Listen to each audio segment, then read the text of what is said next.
know, before YouTube fucked it all up, I had the greatest job in the world, opening for Hypnocast every night. But then we got the call, and YouTube hammered us for Moxie's tits. So now I'm jobless and broke with nowhere to go.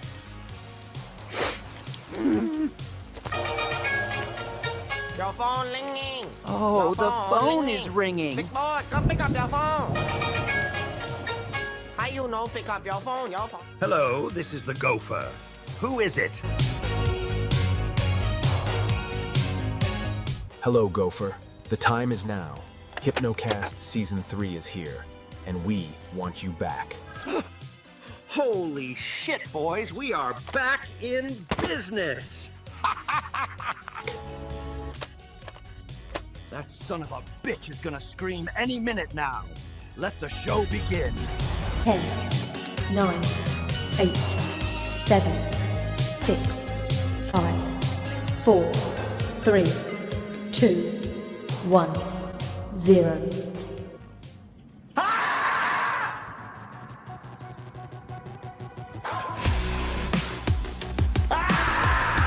Probably all agree you can't cut 12-year-old Timmy's cock off. Yeah. I like how you said cut for like half a second. Yeah. Well, yeah, cut and cock, and it came out cuck, and yeah, that's. Whoops! Oh fuck! Oh no! Mistakes were made. He's been waiting in the shadows patiently. I just smashed JT the fuck out of this. Your face is turning red. Yeah, because I know that the next SNH I'm gonna be fucked. Oh yeah. But at least I With a won't be horse fucked. cock. That's an unknown part of the map, so I didn't see it yet. Could I survive if I jump?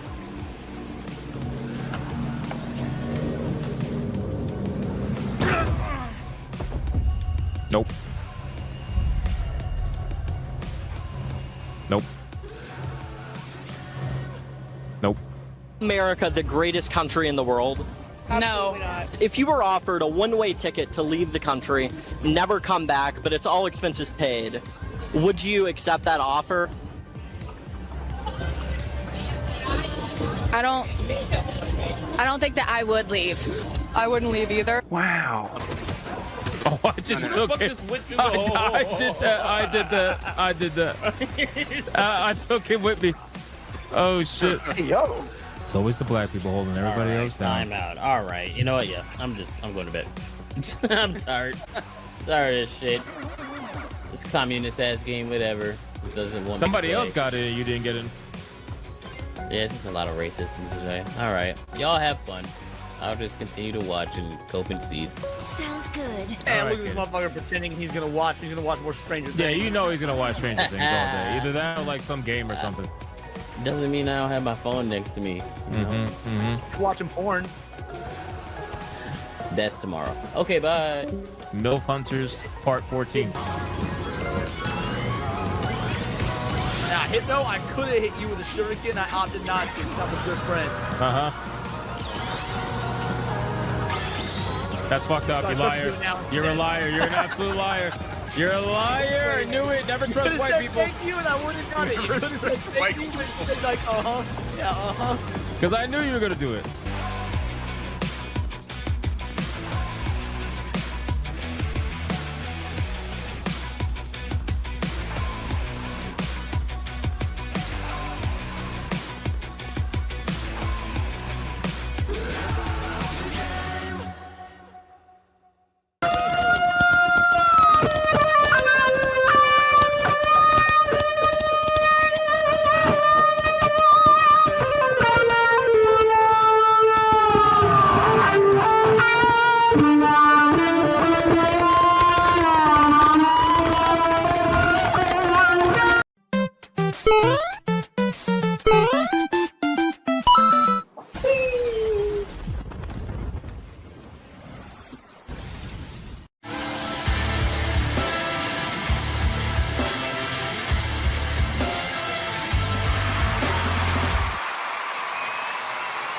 All right.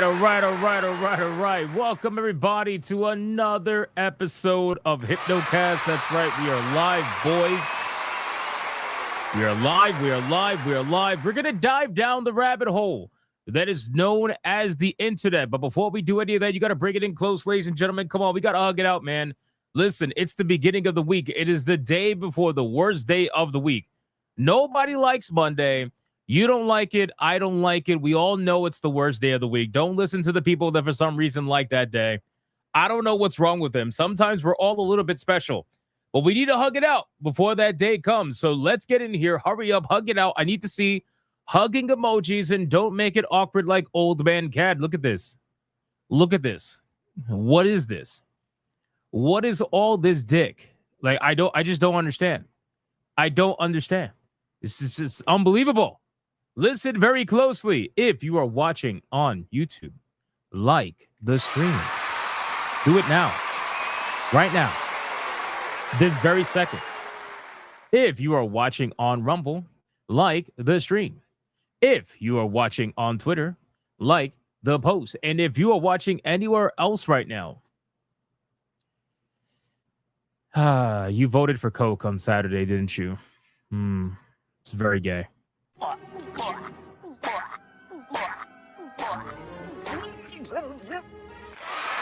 So like the stream. Don't let it happen to you. Can I get a mic check, please? Bike check, titty check, balls check. What are we checking? What are we checking today, ladies and gentlemen? We got a lot we got to talk about today. It's a Sunday, but it doesn't mean there isn't topics to talk about. There's a lot of topics to talk about, actually. We are going to talk about the new Blooper Team video game. We're going to look at the gameplay. We're going to look at the trailers. We are also going to talk about Highguard, the developer that wrote that entirely long article, coping and seething about how awful his life is. He has quit Twitter. He has quit the internet, boys. That's it. It's done. Done deal. He didn't even quit it because he wants to be away from social media. He quit it because the echo chamber was being destroyed. He had to run to Blue Sky. He had to run away to Blue Sky. But what else are we checking? What the fuck? Creek View win check? The fuck is that? Crybaby developer tears check? Nintendo check? Coping and seething check? I'm not feeling well. I wish the weekend was longer check? Hopefully you feel better. I missed SNH. Who won? Coke or Pepsi? Don't even ask. Don't even ask, bro. Don't even ask. Coca-Cola check? Thanks, Mervoff. Thank you. Coke drinkers like Monday? I agree. Highguard up to no good again check? I voted Coke check? Yeah, I know. Quitter check? Pepsi Blue check? We also got no cuddle boxes here check? Chips and dip check? Pepsi supporters equals the modern audience. They never show up check? Oh, that one hurts deep. I'm not even gonna lie. That hurts deep. Because it's true. It's because it's true. It's true. It hurts. New Jeep Wrangler check. Very nice. You got a new car. Awesome. Congratulations. Shout out to Vice Admiral Deku. You got a brand new car. Very nice. Very nice. Don't touch me check. Don't listen to him. Don't listen to him. Pirate check Skybrow's new music video. Interesting. Swore hip check. New Game Plus DO3 check. Damn, already? Magdy, that's going fast, man. All right, guys, listen, our ESG scores are at their maximum. We are fully funded, boys. Like the stream. Come on, let's go. Let's go. Wake up. It's Sunday. Wake up. Let's do the Picket Army roll call. Let's see who's hanging out in the chat right now. Aside from really awful Coke voters. That's it. That's it. Because I know a lot of you guys are watching the stream right now, and you voted for Coke on Saturday, and you had us get felted. Like we didn't even get close. We didn't even get close. We're talking like a $400 difference. It's terrible. I know you're here. I know you're all here, but you know what? That's fine. Listen, I still accept you guys. I still appreciate every single one of you. I love every single one of you, even the haters. Yes, I'm glad you're here, even though you bastards voted Coke. I saw you. I saw you. Every single one of you. I saw the votes coming in. Every dollar. Very sad. Very sad. You broke my heart. You broke my heart, man. All right, guys. Who's hanging out with us, man? Let's do the Bigot Army roll call. Let's see who's in the chat right now. We got Time Bound Howler. We got Raza. We got Crash Collins. We got Yamato 85. We got Faye Summer.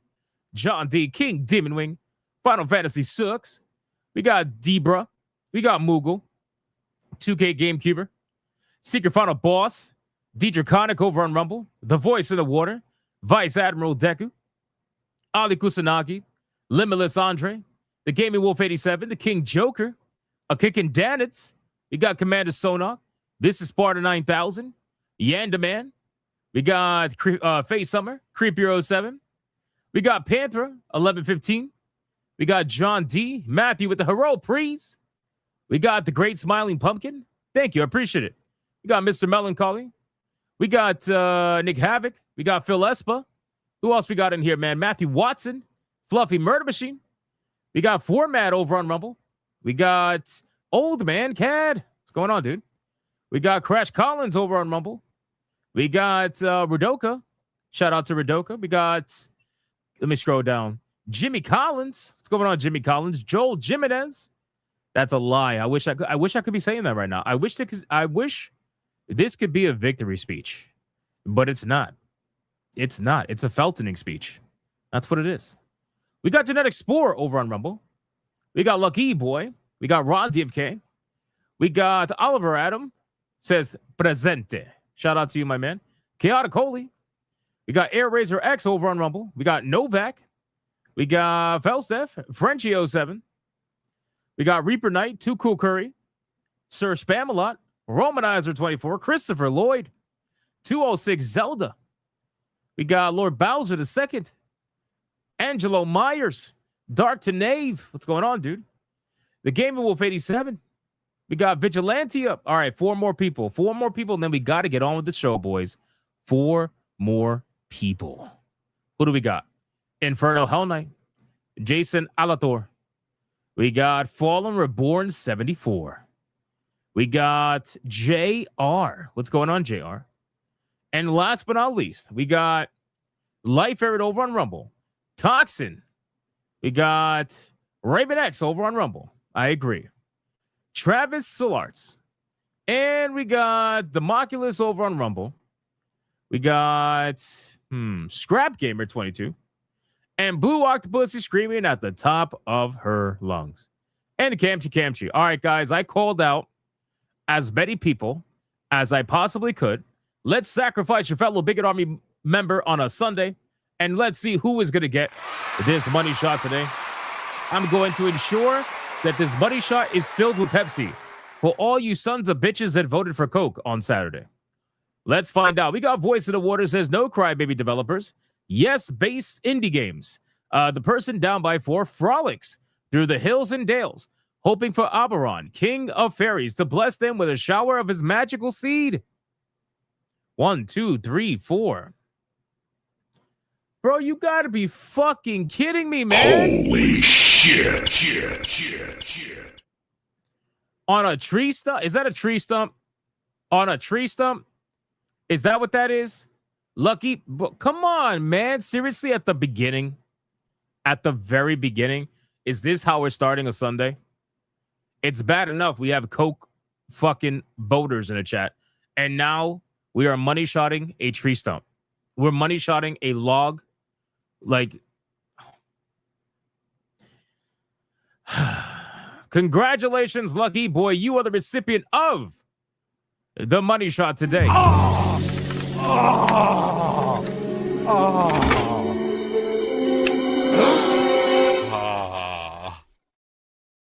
What the? What a waste of a facial. What a waste. Congratulations, Lucky Boy. Appreciate you, man. All right, guys, listen, we got a lot we got to talk about today. We are going to be talking about Blooper Team's new video game. We're going to be checking out their trailer. We're going to be looking at the gameplay. The game is called Layers of Fear Part 3. It is the video game that they've been teasing for like, what, a couple months now? And that was the big reveal. A lot of people are disappointed by the reveal, and I think it's because they had, in their mind, especially me, I'm just being honest, they had in their mind that it was going to be, Eternal Darkness, or some people thought Rule the Rose or whatever. Nope. It's Layers of Fear 3, so we're going to check it out. We're also going to talk about the Highguard developer calling it quits on social media. Yes, Josh Sobel, the guy who wrote that unbelievably long article coping and seething about literally everybody other than himself. coping and seething about the chuds, coping and seething about gamers, coping and seething especially about YouTubers, apparently has left Twitter and is gone bye-bye. Probably ran away to Blue Sky, most likely, or maybe he's joining another team where he could be a good old boy. I really don't know. I don't know, but we're going to talk about it and see what's going on with that. We're also going to talk about Nintendo fighting emulation. They are in a age-old long battle against emulation, and they just recently DMCA struck another emulation website and have successfully taken it down, but it doesn't matter because like 10 more have popped up in its place. And Nintendo is continuing to blow money on this and continuing to not realize that the internet is going to be the internet. And no matter what they do to DMCA strike everybody and their mother, well, it's too late because everybody and their mother also already has multiple websites that are in the works. So it's pretty interesting. We'll talk about it. We're also going to talk about one major story having to do with Ashes of Creation. So on Saturday, some breaking news happened, and we didn't cover it on SNH because, well, it was breaking news. We really didn't know too much about what was going on, but now I have a lot more of an idea. We have a video we're going to react to from One Peg, and we also have some posts over on social media kind of detailing exactly what's happening with Ashes of Creation. I got to tell you, it is insane.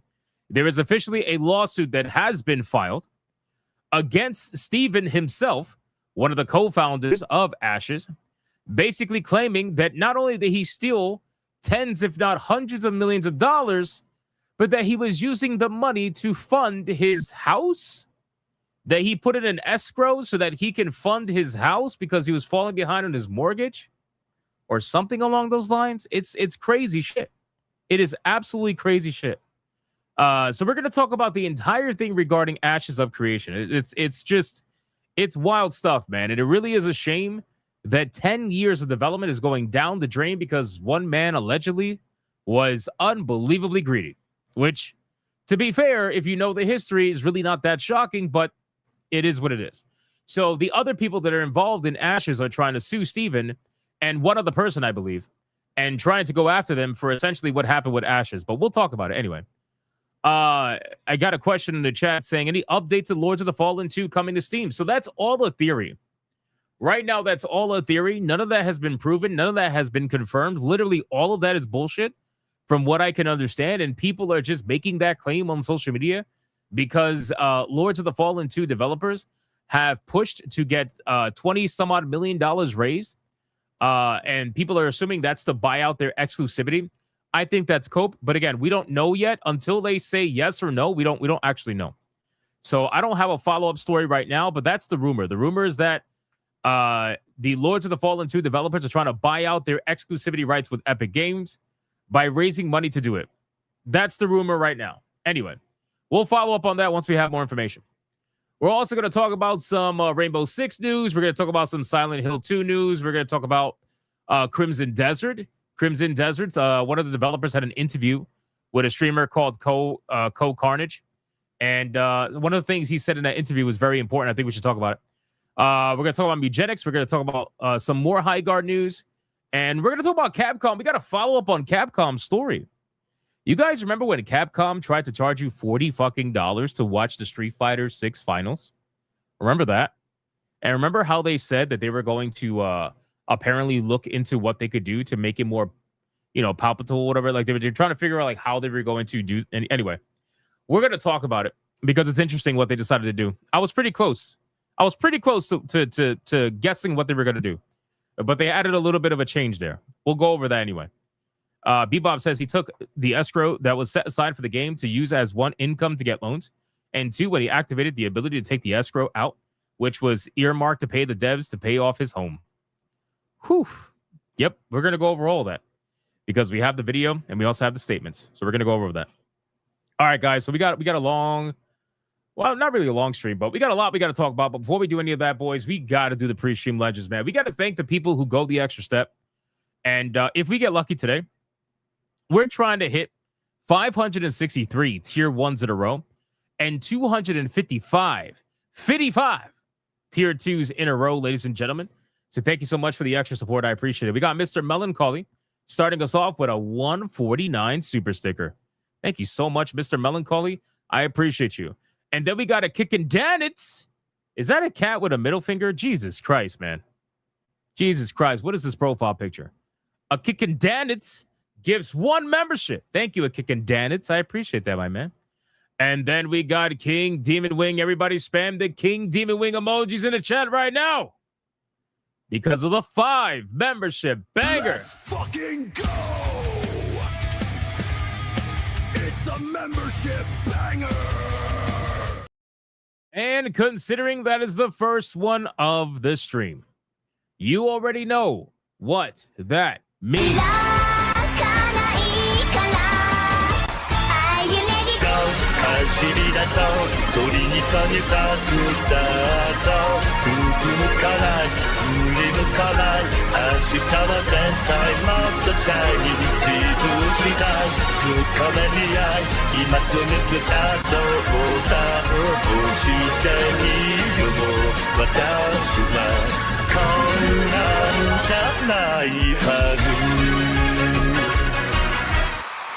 Shout out to King Demon Wing. Thank you so much, my man, for the 5 memberships. I appreciate that. Starting a little bit of a membership train, because literally right after that, Ali Kusanagi, like literally 2 seconds right after that, dropped a 5 membership banger to match King Demon Wing. Look at that. Let's fucking go! It's a membership banger! Shout out to Ali Kusanagi. Thank you so much for the 5 membership banger. I appreciate that, my man. And then we got Blue Octopussy screaming at the top of her lungs. She says, I'm blue, dabba dee, I'ma die. And then sips Coke. You know, listen, one day of Feltoning is enough. Okay. Like Saturday was enough. We don't need to continue the whole like Coke nonsense. Okay. It's okay. We're going to move on to the next battle next Saturday, which I'm still trying to figure out. All right. I'm still trying to figure it out, but we don't got to do this whole, like, I'm sipping Coke and nonsense or whatever. It's all right. Enjoy your AIDS in a bottle in private. Don't worry about it. It's all good. Mervoth with a 2 says SNH versus, I assume you don't want waifu as much. Also 0-2. Oh, great. Now we're bringing up the record now too. 0-2. This is amazing. This is amazing. Look at this. Thanks. Appreciate that. Radoka, well, first of all, I don't know what you mean I don't want waifu as much. I do want waifu as much. The poll is just to get some information from, you guys to see if you would be interested in changing it to an all-stream thing or keeping it just simply at the end. I'm okay with doing either or, personally. I just wanted to hear what you guys thought. I'm not going to change anything just yet, if at all, to be honest with you. I just like to see where you guys' heads are at every now and then. You know what I'm saying? Thank you. We got Radoka with a 2. High five between all well-deserved champions. Yeah. Thank you, Radoka. I appreciate that, man. Pepsi should have been up there, though. K-Styles with a 10 says, it looks like YouTube is now letting everyone buy or rent the awful Disney's live-action movie of Snow White. That movie should be registered as NSFW. Yeah, I actually saw that. That was pretty funny. It was like right on the homepage, too. It's terrible. That's terrible. That there should be like a trigger warning for that. There should be a trigger warning for that. We got Raptor Kratos with a 5 says, Coke is the best. I do a line every morning before work. Why am I not surprised? I mean, that profile picture says a lot. So, I mean, I'm not surprised. And then we got Romanizer24 for 8 months of legendary status. Tuning in from the hospital. All is good, though. By the way, F Coke, drink Pepsi. That's my man, Romanizer24. Thank you so much, man. I hope you are okay, though. If you're tuning in from the hospital, I hope you're okay. Or your family's okay. Or your loved one's okay. Whatever. I hope it's all good. Shout out to you. Alucard for a 5. When does a joke become a dad joke? When it faces divorce. It was only a matter of time. Adair Soto with the $20 banger. Here we go! Mucha lucha, mucha lucha. It's the way of life. Mucha lucha. He says, hey, Hypno, I was laughing so hard when I learned about the one who posts on Twitter about Highguard blaming the gamers has deleted his account completely. It's hilarious. I love it. And I'm also drinking Coca-Cola. It's real good. You had me in the first half. I'm not going to lie. You had me in the first half, and I was with you. I was about to laugh with you. I was literally about to be, on your side, and then you just had to end it with your drinking Coca-Cola, and now I got to know you're drinking AIDS. Like, what, you know? It's crazy, bro. Thank you, though, for the $20 banger. I appreciate that. That helps us try to get to tier 1 to the best of our ability. And then last but not least, we got Felsteph with a 5 to quote a classic SNL sketch. Cheeseburger, cheeseburger, cheeseburger, no Coke, Pepsi. Thank you. I appreciate that. That brings me nice feelings. Thank you so much, Felsteph. And then we got Crash Collins over on Rumble dropping a membership. Thank you, Crash Collins. I appreciate that. And then we got D Draconic, always holding it down with Crash Collins over on Rumble, dropping another membership. I appreciate that. And then D Draconic with $1 says, we'll get him next time, Hypno. Yeah, I mean, at this point, we're looking at, potentially 0-3, and that's gonna be highly upsetting. Highly upsetting. So we need to figure out something strong. Right? We got to figure out something strong. We'll figure it out. Don't worry about it. We'll figure it out. Thank you, DJ Conic. I appreciate that. And then last but not least, we got a kicking dad. It says Goku drinks Coke. Wow. Wow. So not only are you going to bring the first Feltoning, but you're also going to bring the most recent Feltoning together with it too. I appreciate that. Thank you. A kicking dadits. Thank you. Alucard with a 5. You don't like ice? I bet you like ice in your soda.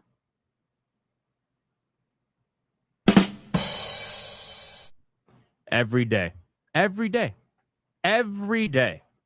Lord Bowser with a 2. What drink has the best high? It is Coke. Yummy. Gay. The fact that you say yummy, that's gay. Okay? That's gay. Real men are like, that is a really good drink. No man goes around and says yummy. The gayness is creeping in to you from drinking too much Coke. Stop drinking Coke. Nick Havoc. For 10 months, my girlfriend asked me why I was wearing multiple jackets while painting the house. I told her the instructions said to put on 2 coats. Oh, my God, bro. Oh, my. That was probably one of the worst ones that I've ever heard. Oh, my God. Oh, my God. I felt that one. I felt that. Oh, man, I felt that. Oh, boy. Oh, boy. Thank you, Nick Havoc. I appreciate that. All right, guys, listen, shout out to all of you, man. Like I said, if we get lucky, we're trying to get to tier 1, 563 in a row. And obviously tier 2, 255 in a row. So we'll see if we can get there today and have a good time doing so. All right, guys, listen, we got a lot we got to talk about. Let's begin with a couple of appetizers because we all like appetizers, right? Everybody likes appetizers. Let's be real. Guys, we got to follow up on the story with Capcom. If you don't remember this story with Capcom, I will give you the context before I show you the headline, okay? So here's the context. Street Fighter 6 was holding a, obviously, like, big tournament, okay? They were holding a big tournament, and you were going to be able to watch the tournament up until the finals, right? And then the finals, they were going to charge you money in order to watch the finals. And Capcom initially wanted $40 per person to watch this finale. Now, the Japanese audience said, sure, no problem. Because culturally speaking, they're kind of used to that. They're used to paying to access pay-per-view style gaming matches. You know, that's a thing apparently in Japan. But in America, not so much. Once America saw that $40 price tag, they were like, what the fuck is wrong with you, my guy? Like, we're not paying that just to watch some, gamers duke it out. Like, the whole point is to have the maximum amount of the community be able to join and watch the finals. That's the whole fucking point, right? Of watching something like Street Fighter fighting tournaments. Otherwise, what the fuck is the point, right? So anyway, so there was a little bit of a cultural difference there. And people, I saw people defending it. I saw people hating on it, whatever. It was kind of split. However, Capcom, and by the way, this was announced like months ago. Like, when was the last time we covered this? This was months ago. So Capcom has finally given us an answer. They finally have given us an answer to what they're going to do to right the wrong. And you know what they're going to do? They have decided that instead of charging you $40, they're going to give it away for free. I'm just kidding. This is Capcom. They are going to charge instead, right? Instead of charging $40, they're going to charge you $10 but they're committing to showing it for free inside of the game itself. Although the free version won't feature any commentary and just might be unstable. Wow, Capcom. Wow. Great job. So hold on. So the answer to this is that, hey, you could pay $10, but if you want to watch it for free, you could watch it for free inside of the game, and it might be a little fucked up. It might not run as well. It might be laggy, right? But at least you get to watch it for free. So Capcom has rolled back its controversial decision to charge $40 to watch the Street Fighter VI Capcom Cup Finals, but the tournament is still not totally free either. However, tournament tickets were finally released today. They were listed as a far lower price of $10 for both streams. The official Capcom Fighters account posted a message today on Twitter alongside the release of tickets with an explanation. They said, "First of all, we sincerely apologize for taking time to make this announcement," said Tetsuya Tabuchi. Tabuchi continued, "Following the announcement that live viewing for this event will be ticketed, we carefully reviewed the many opinions and feedback from the community. We have decided on the following: to revise the pricing of viewing live tickets and to implement special collaborative initiatives within Street Fighter VI itself. Live viewing ticket purchasers will also receive a special color for Rashid in Street Fighter VI, and Capcom will trial live streaming in Street Fighter VI Battle Hub. Anyone who watches the event from within Street Fighter VI will be able to access it live for free. However, the caveat is that you will not get commentary, and the Nintendo Switch 2 version of the game doesn't support live streaming. So if you're playing, oh, holy shit. Wait. This is great. So if you're playing Street Fighter 6 on Nintendo Switch, you don't even have the option to do this. So you're kind of like left out of this anyway. Now, reaction to the change is still somewhat mixed. One user says it is better, but I'm still never going to pay to watch Capcom Cup. While another user adds, we are already in a niche community. If everything becomes paywalled, new players simply won't come. On the other hand, some are willing to hear Capcom out, with one user saying, this is a good middle ground for everyone. I don't see how this is a good middle ground. I just don't. Listen, can I be honest here? Okay. I've said this before and I'll say it again. Capcom is one of the few Japanese video game companies, right, that are not hurting for money in the slightest. Almost every single one of their video games sells millions upon millions upon millions upon millions of copies. They make an ungodly amount of money. They have some of the biggest franchises in the world, right? Between fucking Monster Hunter, between fucking Street Fighter 6 right now, but Street Fighter in general, between Resident Evil, right? Like, especially Resident Evil. They make an ungodly amount of money. Why the fuck are you trying to charge a small community, which is the FGC? Why are you trying to charge them $40 fucking just to view the event? And you're like, okay, well, actually, we'll just charge you $10. You think that by charging them more in the beginning and then trying to, you know, cut it up short at the very end and then launching your tickets is going to somehow make them say fine? Sure, it might work on some people, but you're still splitting the community. You are still splitting the community. What the fuck are you doing? It's the dumbest thing. The FGC, the entire point of the FGC is to be a tight-knit community so that you can bring people together around the idea of a fighting game. But unfortunately, here's the thing, guys. When it comes to live-streamed tournaments like this is just apparently a thing in Japan. And apparently, they're totally fine with it. So if Japan's okay with it, they're just going to look at the American side like you need to become okay with it at some point. They're not going to care if you want it for free. They're just going to try to find some sort of middle ground that makes them some money instead of no money. They rather have something from you than nothing from you, right? So if they can charge $10 a head instead of $40 a head, and that way they can make some money, then they will. That's just how it goes. But they're not going to give it for free. And if they do, it's going to be a gimped version of it, which is, you know, obviously what's happening here. So, I mean, regardless, though, I don't think this is going to make many people happy. I think this is going to be a situation where Capcom is going to lose a little bit of goodwill. You know, whether that hurts them in the future or not, I doubt it. But ultimately, they are going to lose some goodwill, and people are going to remember this as, remember when Capcom tried to charge us $40 to watch a video game tournament? They're going to remember that. And if you start racking that up too much, before you know it, that shit starts to add up. So hopefully Capcom catches on before it's a little bit too late and people are pissed. But I guess we'll see. But anyway, that's the follow-up to that story. I honestly forgot about this. I completely forgot about this. I genuinely thought that they had already announced something, and I must have just skipped it. But no, they sat on this for months, and this was their answer. What a hell of an answer. That's all I gotta say. Let's X out of that. Let's talk about. Hold on. Let me scroll over here. Oh, this got to go with the Ashes of Creation video. I got so much shit regarding that. All right, let's talk about Crimson Desert. Okay, so Crimson Desert. I saw a post today over on X. I know a lot of you guys are hyped for Crimson Desert, and me personally, when I first saw Crimson Desert, it really wasn't something I was interested in until I kept seeing more and more videos, gameplay videos, live streams, things like that. And now I'm fairly interested. I'm definitely fairly interested at this point. I'm looking forward to the game coming out.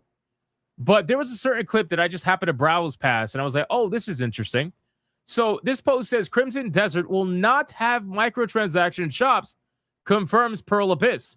This is made to be a premium experience that you buy and you enjoy the world and not something for microtransactions. Okay. So I was like, let's check this out, right? So this guy over here is the director of marketing. So take that for what it's worth. The guy over here on the right side is the director of marketing for the game. And then these are all streamers, right? You have Carnage, who I know, and I don't know these two people, okay? Not that it matters, but still. Let's hear it from this guy's own mouth, what they are planning to do with this game. And to be fair, I've heard this a lot of times from a lot of different video games. It almost never ends up being true. There is always something that ends up being added, which is like DLC or something. You know, I just think that it's the wordplay here. You got to be careful with the wordplay. But we'll see if it ends up being true when the game comes out. But this is what he said. Here, let me put up. Okay, here. This is not. So not like a cosmetic cash shop on release kind of thing. No, like I can say that definitively. There is not a cosmetic cash shop. This is made to be. This is made to be a premium experience that you buy and you enjoy the world, and not something for microtransactions. Awesome. That's it's a monetization model. Like if you do free to play, then you need to make up the revenue in a different way. Absolutely. This is a premium experience. That is the transaction. Like full stop. Fantastic. That's awesome. Excellent. That is some very, very strong words. That is very, very strong words. I hope that they can stick to that, because all it's going to take is one microtransaction, one something, and before you know it, you're going to have a shitstorm on your hands from gamers who are like, well, you said this, right? This clip, and he even looks nervous saying it. I'm not going to lie to you. Either that or he's reading from a script. I really don't know. But regardless, that's a hell of a thing to say. But I will say this. If you give him the benefit of the doubt, and if it is true, then that's great. Okay, that's great. That's what gaming needs to go back to. Gaming needs to go back to the full experience out the box. None of this like taking content out from the full experience and selling it to you as DLC 1 month later or same day. Nothing pisses me off more than same day DLC. I swear to God. I think same day DLC is some of the most insulting DLC that you could possibly have, because there's no way that you can't say that you cut the fucking content out of the game just to resell it later down the line. Day one DLC is extremely insulting. And unfortunately, a lot of video games have it, right? A lot of video games have day one DLC, and it's just extremely, extremely annoying, right? So, but in any case, that's what he said about Crimson Desert. Whether or not it ends up being true, we will find out in a couple of months. We'll see. Well, when does that game come out? Doesn't it come out in March? I think it's March, right? So it'd be pretty soon. Pretty soon. All right, let me X that out. Let's talk about Mugenics really quick. Fast story. We're just covering fast topics right now. So I know Mugenics, everybody's talking about. It's like the talk of the town right now. But Mugenics is actually working on a console release. For those of you, I think some of you were asking this question last time we covered Mugenics. Well, I just wanted to pass off the information to you that Mugenics is in fact working on a console release. Whether or not, I don't know if they have a time frame, but let's see. Edmund says, is one of the creators for the new cat breeding roguelike game called Mugenics. Recently, McMillan responded to a Twitter question about when players can expect the console release. In response, he said it's currently being worked on, but they don't know when it will be completed. However, it may be in development for all systems. Okay, so yeah, that's fine. So at this point, they don't really have a expectation of time. But I gotta imagine, considering how the game looks graphically, I don't think they're gonna struggle to put it on all consoles. So whether or not you have a PlayStation, Xbox, Nintendo Switch, doesn't matter. It's gonna be on everything. Considering, you know, unless it violates somebody's, you know, fucking whatever community guidelines bullshit. Nintendo, they might get offended. Like, you can't be murdering cats. What's going on here, right?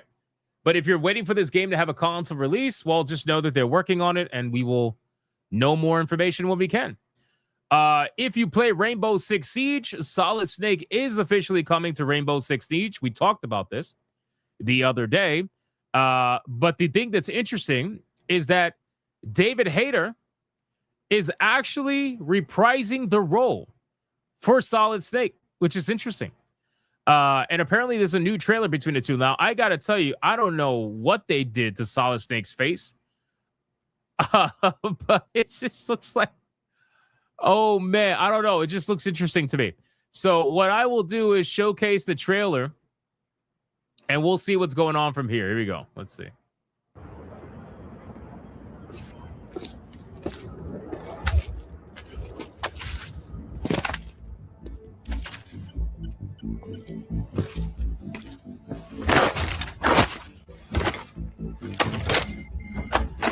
What's your ETA? I'm here.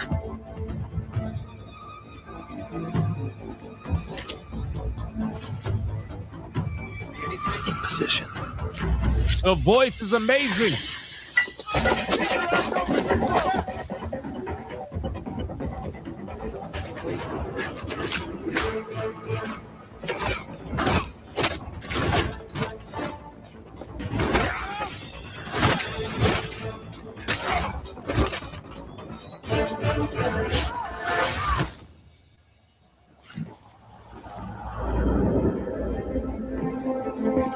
Kept me waiting, huh? Never hurts to take things slow.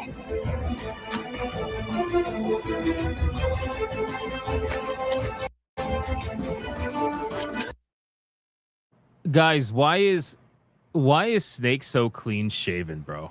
Like, why is he so clean shaven?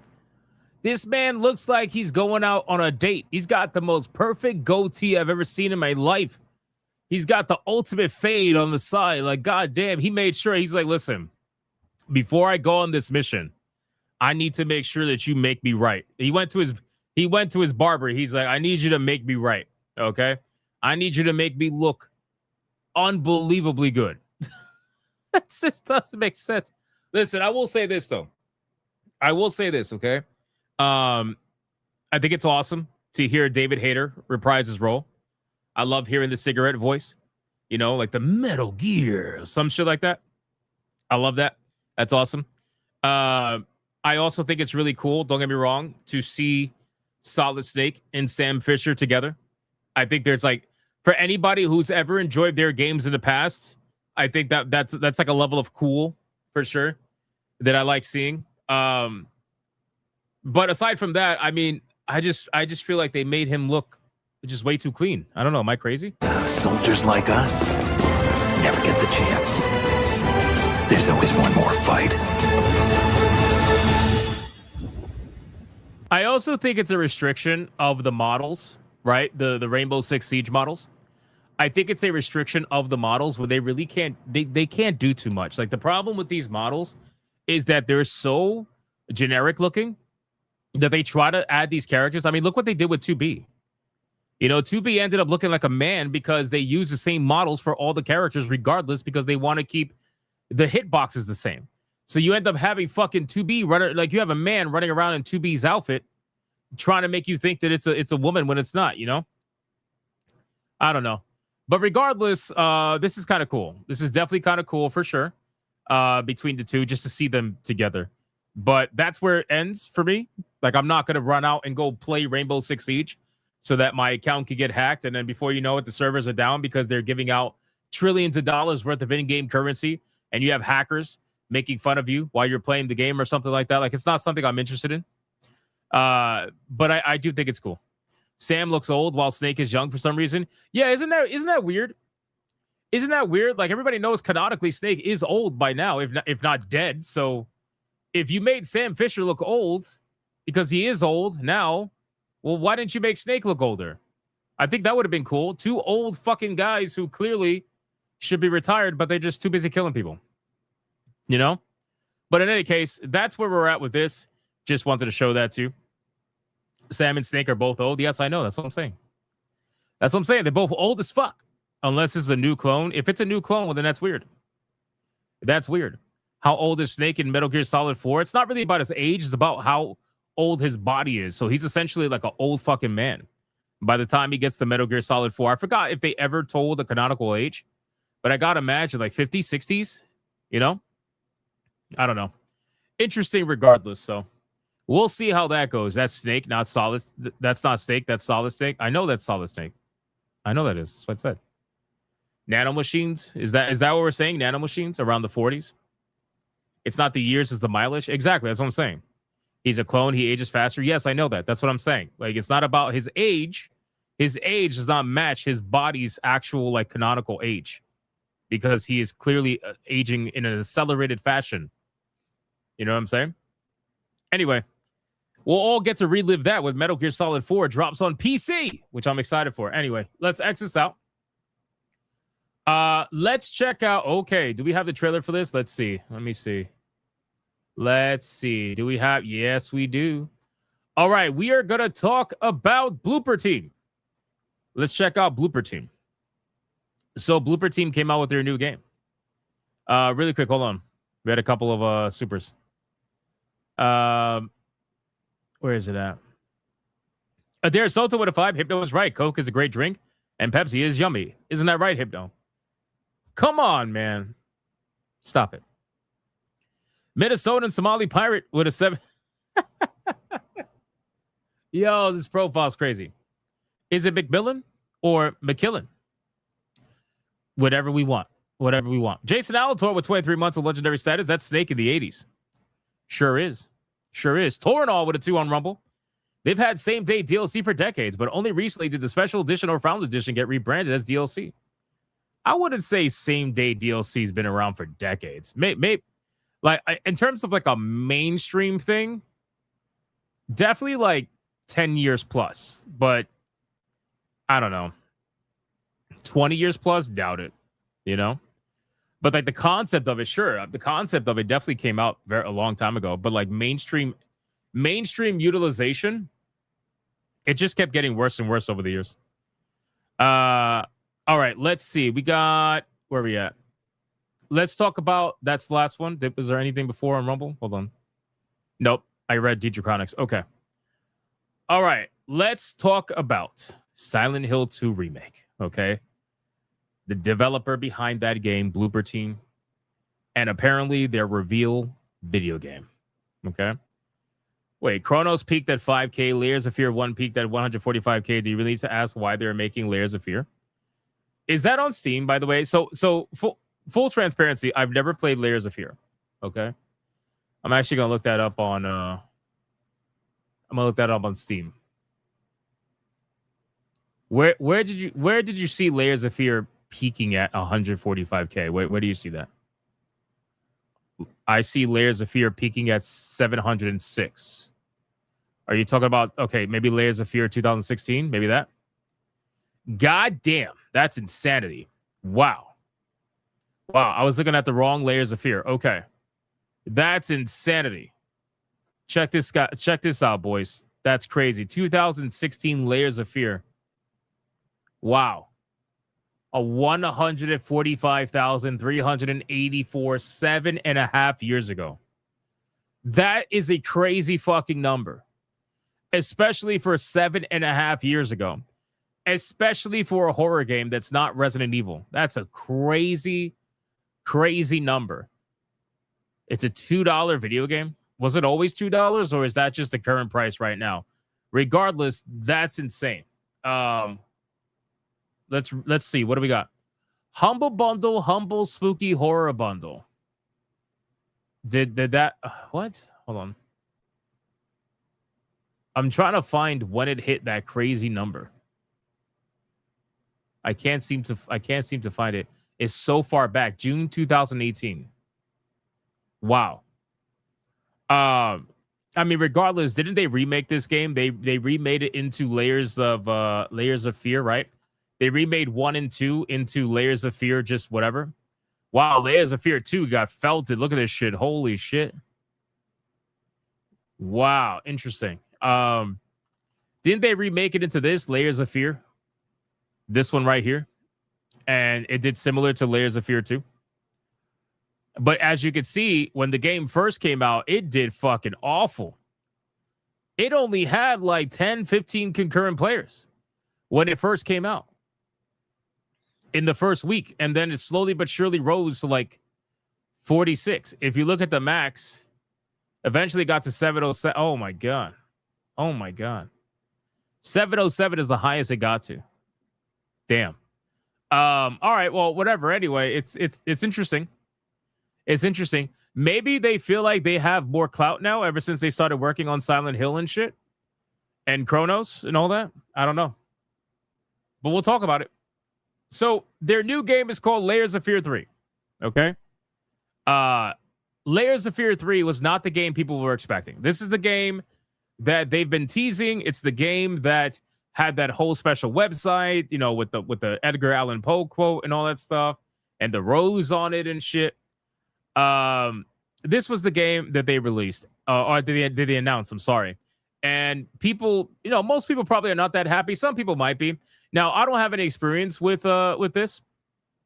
So for me personally, it's like not that big of a deal. But I figured I'll check out the trailer and see what the deal is with this game. So let's look at it together and see what we got going on. All three are Blooper. Yeah, I know. And again, I wasn't too familiar with Blooper Team prior to Silent Hill 2 Remake. So their history of video games, I am not too familiar with. So let's just check it out. This is the trailer for Layers of Fear. The announcement trailer, by the way. So it's like, I guess this is what played on the website when the countdown ended.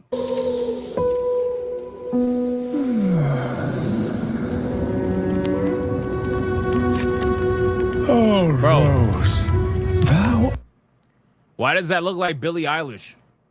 Am I crazy for thinking that? Oh, Rose, thou art sick.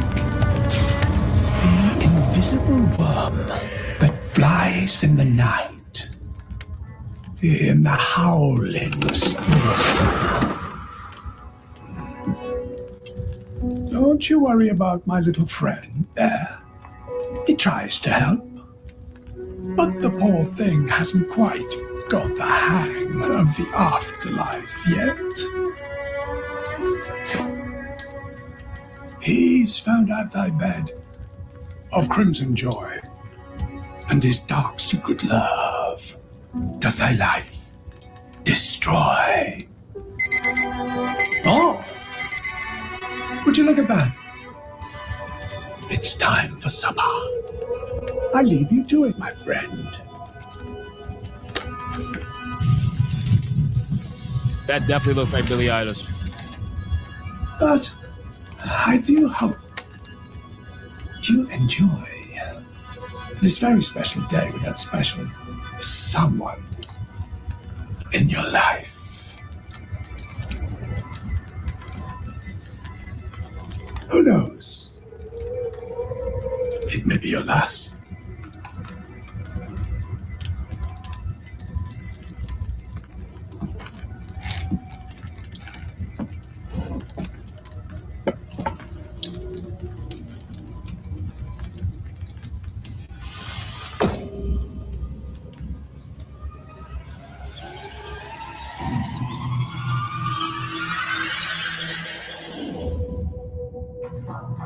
The door won't stay closed. Layers of Fear 3, stay tuned. And that's it. That was their announcement. Now, over on X, I believe, quote me if I'm wrong, but don't quote me if I'm wrong. I believe they released some gameplay. So we're going to check out some gameplay and see what the deal is with this. I'm curious. This is called First Look at the Gameplay for Layers of Fear 3 has been revealed. What are your thoughts? It's literally only 30 seconds long, but we could just check it out and see what's going on with this. So here we go. Let's put the audio up. Yep. Here we go.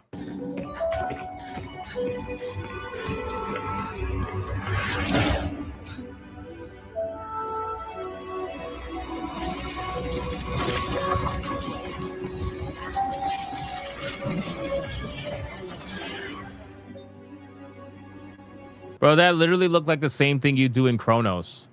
Like this part right here looked like the same light mechanic in Chronos where you destroy like oh my god. They probably just reused some of the Chronos at what do you call it? Some of the Chronos assets and did a whole first person horror thing.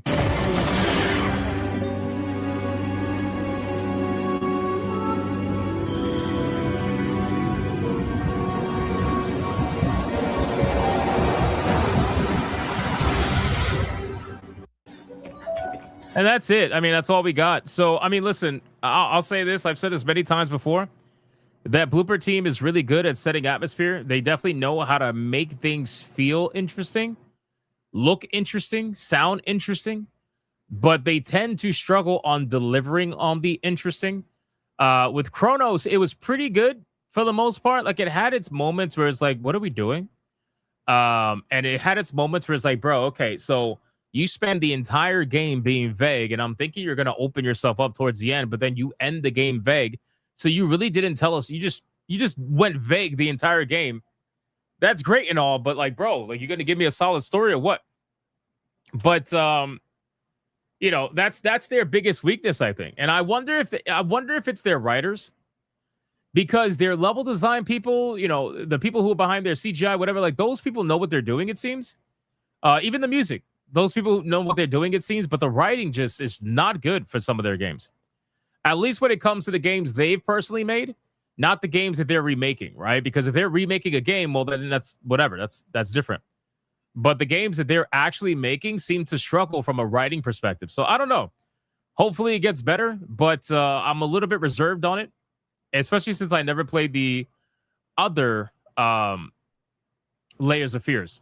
Has anybody played Layers of Fear in the chat? 1 or 2?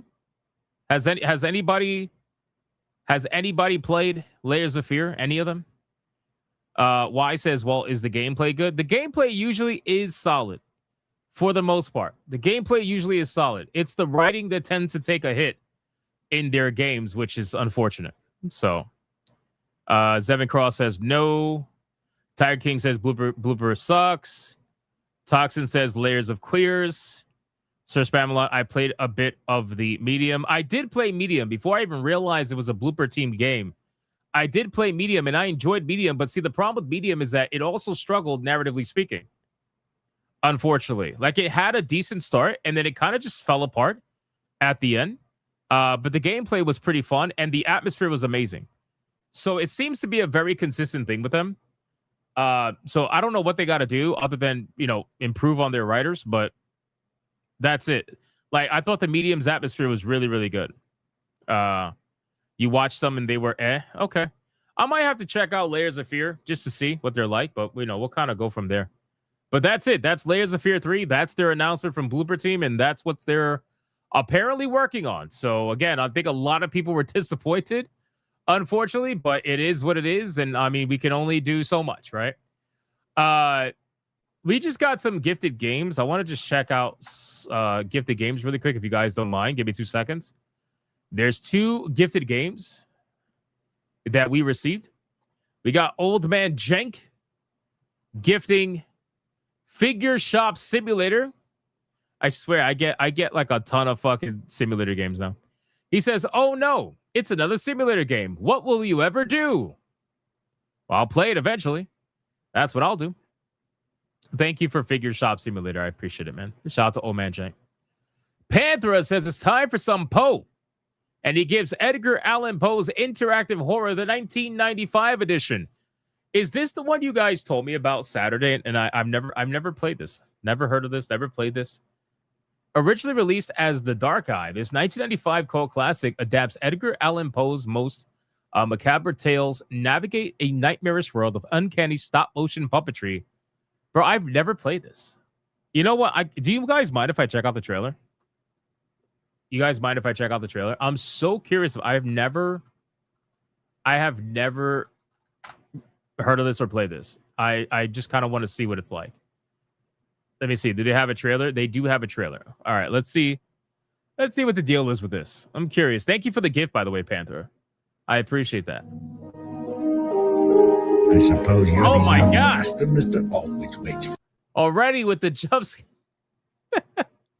Already with the jump scare. What the fuck is this? Holy shit.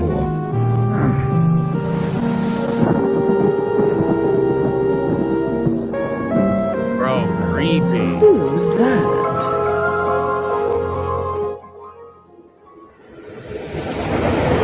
Yo, nothing beats some of these older games. They use stop motion animation. It's so fucking creepy. I don't know if it's a low resolution that adds to the overall creepiness factor, or I don't know if it's a lack of brightness. So obviously things are just darker, but it's so fucking creepy, dude. Just looking at the stop motion animation.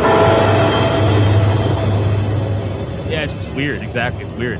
Red Death had long devastated the country. No pestilence had ever been so fatal or so hideous. Blood was its avatar and its seal. The redness of the horror of blood.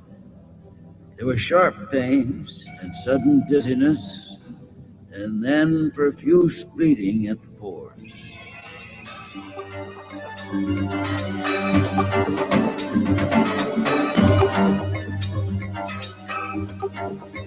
What the fuck? For the love of God, what's the sword? Who's there?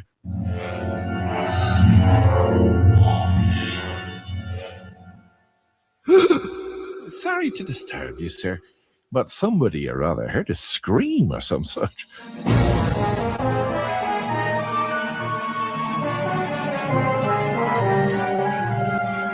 She's alive. I know it. Had bad dreams last night, did you?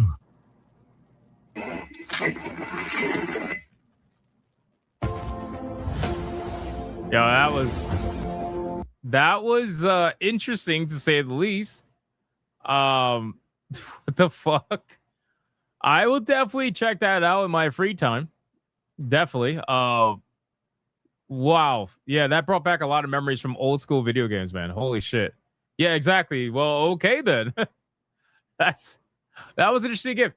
Thank you, Panther. I appreciate the gift, man. And thank you to Old Man Jank for Figure Shop Simulator. Talk about completely opposite ends.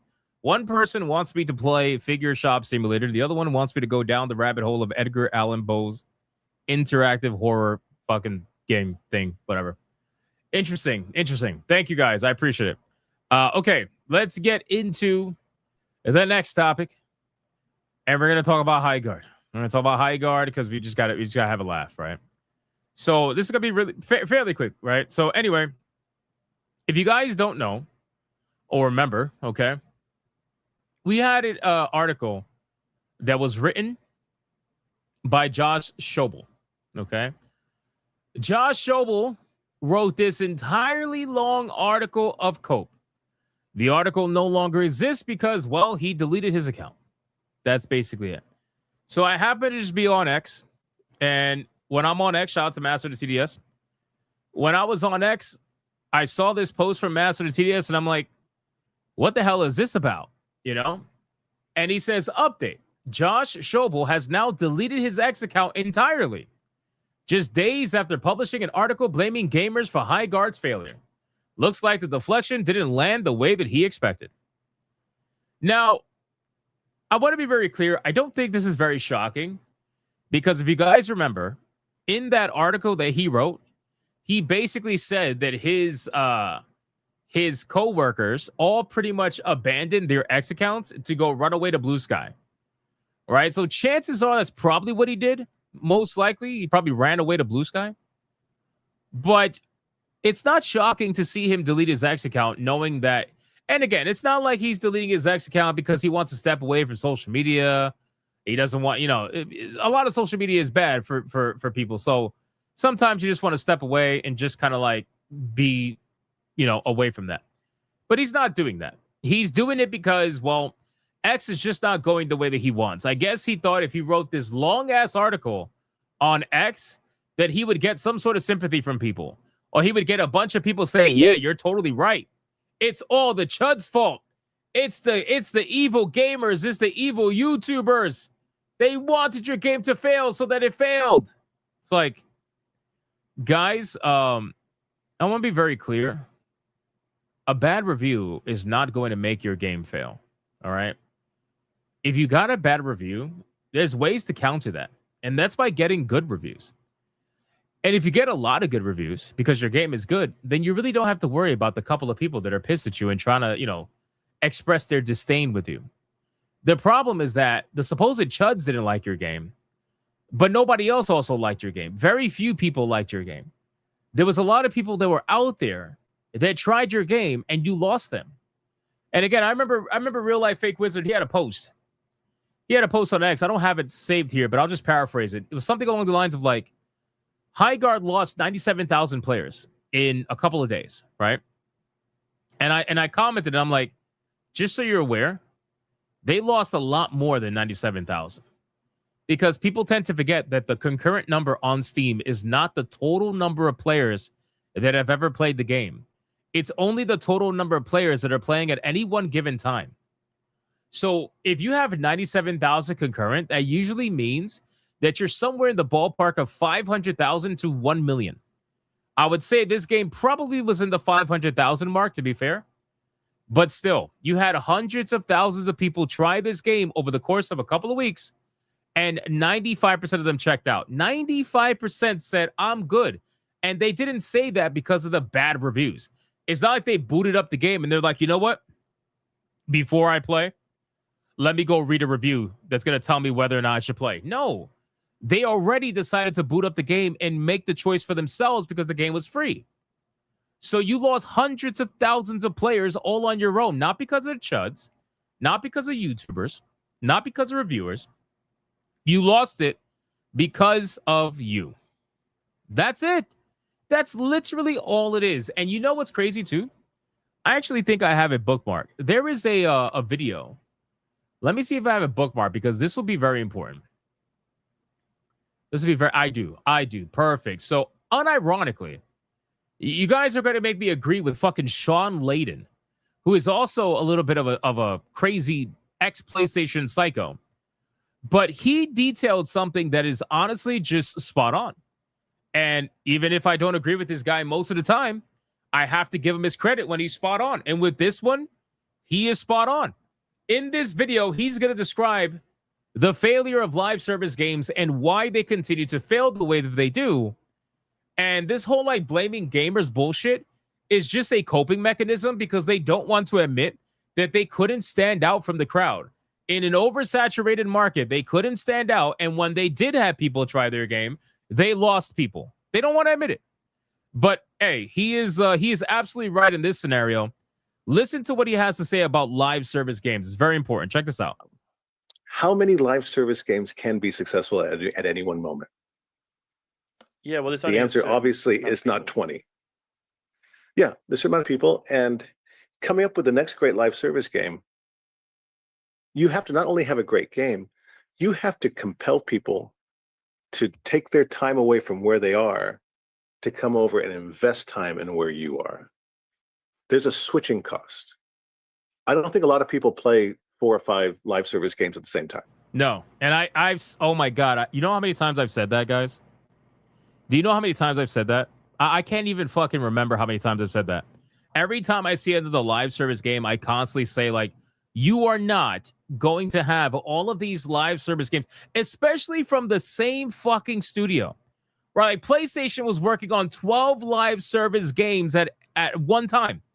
They wanted to release multiple a year. Like, are you insane? The fuck is wrong with you? Do you think there's this many live service players to go around? No, there isn't. The people that are going to be playing live service games have already decided what their live service game is. Sincerely. So if you're going to try to steal away those players, because that's what you got to do, right? You're not really going to find new players. You're going to be trying to steal away players from another live service game. If you're going to do that, you can't just be a good game. You got to be a great game, and you got to be different. You got to stand out And you have to give them a reason to lose all their time of investment in whatever the game you're stealing them from and to come over and to invest time in your game. Time is the currency that you're trying to steal from. But they don't want to ever admit that. They'd rather just keep going and going and going and going and going and blowing money on all of these live service games. No. You're like all into one or two, and that's it. And so if you come out with another one, you're trying to get people to come over here. Stop spending so much time doing that thing you love and come over here and try this thing you don't know. And that's a hard proposition. It's not just the selling of the game. It's convincing people that they should take away some of the time they're really enjoying doing this thing over there to come over to your unknown thing and invest their time there. It's now that you heard that from his own mouth, right? We're gonna finish the video. But now that you heard that, I want you to think about this, right? Think about that in your head and say, okay, so if you're playing Apex Legends, okay, if you're playing Fortnite, are you going to leave Apex Legends after playing it for so many years to go play Highguard? Think about that. If you're an Apex Legends player and that's one of your live service games that you invested so much time, so much money into, let's say you bought skins and everything, are you going to leave Apex to go play Highguard? When you saw the trailer for Highguard, you're thinking to yourself, oh man, shit, I might have a new game I'm going to check out. I don't really think I want to play Apex anymore. I'm going to go check out Highguard. Nobody is probably ever thinking that, which is exactly why that game failed. What they ended up doing was they got a whole bunch of players to try out their game, hundreds of thousands of players. Most of them probably dabble in Apex or probably dabble in another live service game, but they're probably not dedicated live service gamers. But the ones that are dedicated, they are not going to leave Apex to go play Highguard. And even if they tried Highguard, guess what? You lost them. You lost them because, quite frankly, it just wasn't different enough. It wasn't interesting enough. It just wasn't fun enough for people to say, you know what? I'm going to give up Apex and go play Highguard full time. Not happening. And then on top of that, too, a lot of these full-time live service players, some of them are streamers. So if your game doesn't have the supposed clout that's going to bring in viewers, they're not going to want to leave the game that is going to bring in viewers. Why would they want to leave Apex that's going to bring them in viewers on their stream to go play Highguard that nobody wants to watch? You know what I mean? So you have to kind of think about all this, and this is the reason why these games fail. On top of a bunch of other things too, obviously. But we can kind of cross all those bridges when we get there. But this is just one of the main issues. And it's not like a single player game or a narrative play game. It's like, I can do my live service thing with you, but I'm going to just play Elden Ring and just to see that whole experience and get the thing done and go, yay, and then go back to where I'm having my daily hit of Fortnite or whatever it is. So I think a lot of people looked at that model and said, that's really healthy. That's really, it's high profitability. But the market can only absorb so much at any given time. And I think that's why there's several companies who have launched their live service games in the last 12 months who have pretty much pulled the plug on them before the year is out. Before the year is out? Shit, some of them pulled the plug before the month was out. We got Concord dying in 10 days. We got Wildlight Studios laying off almost their entire staff in 12 days. It's crazy. It is honestly crazy how much money goes into these live service games, and then a couple weeks later, they're just like, nope, not happening. It's because they're trying to use these live service games to become get-rich-quick schemes. And if you're not going to get rich and there's no opportunity to get rich, then you're pulling the plug before you end up going even more broke than you already are. You just can't get traction at the start. Nope. It's very, very hard to prop that thing up without it. How are you going to get traction at the start? Think about that. It's going to be very difficult to do that. There's too much competition out there. The market is overly saturated. And see, the problem with this is that it's a market that's overly saturated with video games that want your time every day. At least with other genres, like Souls-like, for example, right? Those games you could pick up and play whenever you want, and you don't have to worry about not making progress as fast as everybody else, right? You don't have to worry about falling behind anybody else. They're single-player games, so even if the market's saturated, it doesn't matter, because if you can pick it up and play whenever you want, and you're not going to fall behind anyone else. The live service games don't have that option. Live service games, you got to keep up with other people. It's very similar to MMORPGs. So if you don't keep playing at least once a day or once every other day or whatever, you're going to fall behind, right? What happens if you don't get to complete the season pass? Even the free stuff in the season pass, now you'll never get it because you didn't do it fast enough. You get 90 fucking days to do it. You know, so it's all designed to keep you playing every day. And the moment you drop off, that's it. And then guess what? If you miss a certain thing, right, you might let it go one time, but you're not going to let it go again. And before you know it, you give up on it and you get pissed.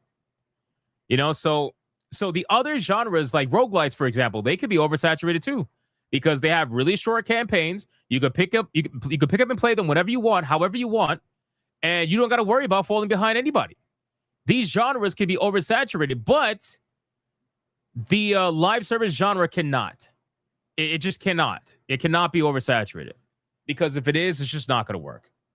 So I found this all to be extremely interesting. This video just nailed it. And again, Sean Layden is not exactly somebody I've agreed with very much, to be fair. And that's okay. We don't have to agree with everybody on everything. But this particular video, for sure, he nails it in explaining what is wrong with live service video games and why they continue to fail. And granted, that's only one aspect of it, but that's a pretty major aspect of it. And then when you throw in everything else, if you throw in all the ugly characters, the lack of just overall fun, and how a lot of these characters look fucking generic, the gameplay is generic, it's a copy and paste. So once you throw all the other stuff in, you start realizing it's really easy for live service games to fail. Everybody knows that, but it's funny. The ones that don't know that are the ones that are spending the money. The executives, the ones who are convincing somebody over at these companies like, yeah, this is a great idea. What do we need? We need another live service game. Let's take our single player franchise that everybody liked and was enjoying, Horizon Zero Dawn or Horizon Forbidden West or whatever. Let's take the single player game. I got a great idea. Let's turn it into a live service game with a bunch of ugly fucking characters that nobody cares about. Wait, I got another idea. How about we go take another single player franchise that everybody likes, God of War, and let's go turn that into a live service game. Yeah, people are going to play that shit. Nope. They canceled it. They canceled the live service God of War. They canceled it because they realized, you know what? This is probably a really bad idea. So, but this is what they do. They fucking take their games that people actually want. They take the single player franchise that people actually invest into. And then they're like, yeah, we're just going to turn it into a live service game. Let's see how this works out. It's not. It's just not going to work out like that. I don't know how to tell you that other than just to tell you that it's not going to work out. 9.5 times out of 10, it is not going to work out. And every once in a blue moon, maybe you get lucky, right? I think Sony got a hard on with Helldivers because Helldivers was so successful, right? Helldivers 2. They got a hard on because of Helldivers 2, so they started going crazy, right? They started gooning on everything. They're like, everything's got to be live service now. Helldivers 2 was successful. We need live service everywhere. They were losing their mind. But then they got felted multiple times. They lost. Oh my God. Whatever money they made on Helldivers, they lost on Concord. So it really doesn't even matter. And now they're going to lose even more money on Horizon Hunters Gatherers or whatever the case may be. Or maybe I'm wrong. Maybe there's a lot of Horizon Sims out there that really want to play a Monster Hunter ripoff with Horizon skin on it, with ugly ass characters that make no goddamn sense. You know, maybe. Who knows? But yeah, it's an interesting predicament. So we need to stop this whole live service garbage. That's really what we need to stop. We need to stop it because at this point, you're just going to continue to lose money more and more and more. And Highguard is no different. Highguard is no different. All right, let's get out of that. And I mean, I had another article with Highguard, but I mean, at this point, people understand like what it is. Let's talk about Nintendo. So we got some Nintendo news, but before we do that, we got Vet Gamer with a 10 feeling nostalgic. Teach the world to sing in perfect harmony. Check X. I double dog dare you to play. I'm not playing it. Whatever it is, I'm not playing it. I'm also not clicking it. Thank you, Vet Gamer. I appreciate the 10. Hold on. We got another gifted game, I think. Give me a second. Give me 1 second. Let's see if this is a troll. What do we got? Yep, it's a troll. It's a troll. Look at this guy. JR. JR gifted Sausage Hunter to the channel, boys. Sausage Hunter. He says, enjoy this platformer. It's not safe for work. Thank you, JR. I appreciate that, my man. I appreciate that. Thank you so much. Legendary. Oh, I can't. I'll accept it behind the scenes. Sorry, I tried. There we go. I accepted it. Thank you, JR. You absolute legend. Let's talk about Nintendo, boys. Let's talk about Nintendo. See how Nintendo's doing. All right, so Nintendo has a war that they've been on. Crash Collins, thank you for the membership, my man. I just saw it. Thank you so much, man. I appreciate you, bro. Shout out to you on Rumble. Let's talk about Nintendo. So now Nintendo has been in a crusade, a war against emulation for the longest time. We already know that, right? Nintendo fucking hates emulation. They hate it so much. We all know that, right? That's nothing new. And Nintendo, every time they take down a website, you got more that pop up, and it's like a never-ending crusade. But we all know Nintendo loves to spend their money on lawyers. So Nintendo has dished out DMCAs to multiple Switch emulators, continuing its crusade against emulation. But if they kill one, 10 more will just simply pop up. Nintendo's continuing its ongoing crusade against Switch emulation as the company just dished out a fresh helping of DMCAs to several major emulators. As you might remember, Nintendo first came down hard on emulation 2 years ago when it targeted the first Switch emulator, Yuzu, with a lawsuit that ended with its creator paying $2.4 million in a settlement. A few months later, Ryujin X also went offline after Nintendo apparently offered an agreement to stop working on the project. At the time, the fates of both were seen as potentially bad omen for the future of Switch emulation, and that future has now seemingly come to pass. Redditor DeVille shared the news earlier this week, bringing to light that several similar emulators on GitHub, including Citron and Eden, were all hit with DMCA takedown notices. Several replies on the thread spread news from other emulator communities, though it seems self-hosted repos existing outside of GitHub are unaffected by all the commotion. If they kill 1, 10 more will pop up. One reply in the thread reads, kill 10, 100 more will pop up. They can never kill emulation. It is true, but it's nothing major. An Eden developer Manfred claimed on its Discord, our release repo got the notice, so you will probably have to download future releases and nightlies directly from us. Most of them are forks, which was just a matter of time to get a DMCA notice on GitHub. But this is why we and other emulators don't host the source on GitHub. So, guys, again, I just want to be very clear. You know, Nintendo can try to fight this all they want. All right. It's a Hydra. Yeah, it is a Hydra. Nintendo can try to fight this all they want. But at the end of the day, you're not going to stop emulation. All right. You're just not. Like, I think they've been trying to stop emulation for well over, like, how long would you guys think? 15 years now? Maybe even 20 years now? Probably like 15 years, give or take. They've been trying to fight emulation for so many years now. And every single time they get close to trying to, or they think they get close to taking down a major website, there's always another one that ends up popping up at some point in time. Always. Right? At least 10 to 15 years they've been trying to fight that. Maybe even 20 years. So, and at this point, they really don't care. They've openly stated that it doesn't matter how many times they have to sue people. It doesn't matter how many times they have to, file a DMCA, whatever. They're going to protect their intellectual property. And they're going to go above and beyond to do so. More than any other company, by the way. Like, every other company understands that emulation is nearly impossible to fight, especially on a mass scale. When you're Nintendo and you are played by so many people, clearly you're also going to have more emulators for your content. It's just kind of, unfortunately, the way that it is. So it's very difficult to fight it. If you had 1 or 2 or 3, sure, you could try to fight it. But I guarantee you there's hundreds, probably, of emulators for Nintendo. So Nintendo's fighting the zombie horde. Yeah, exactly. They and I think they know that.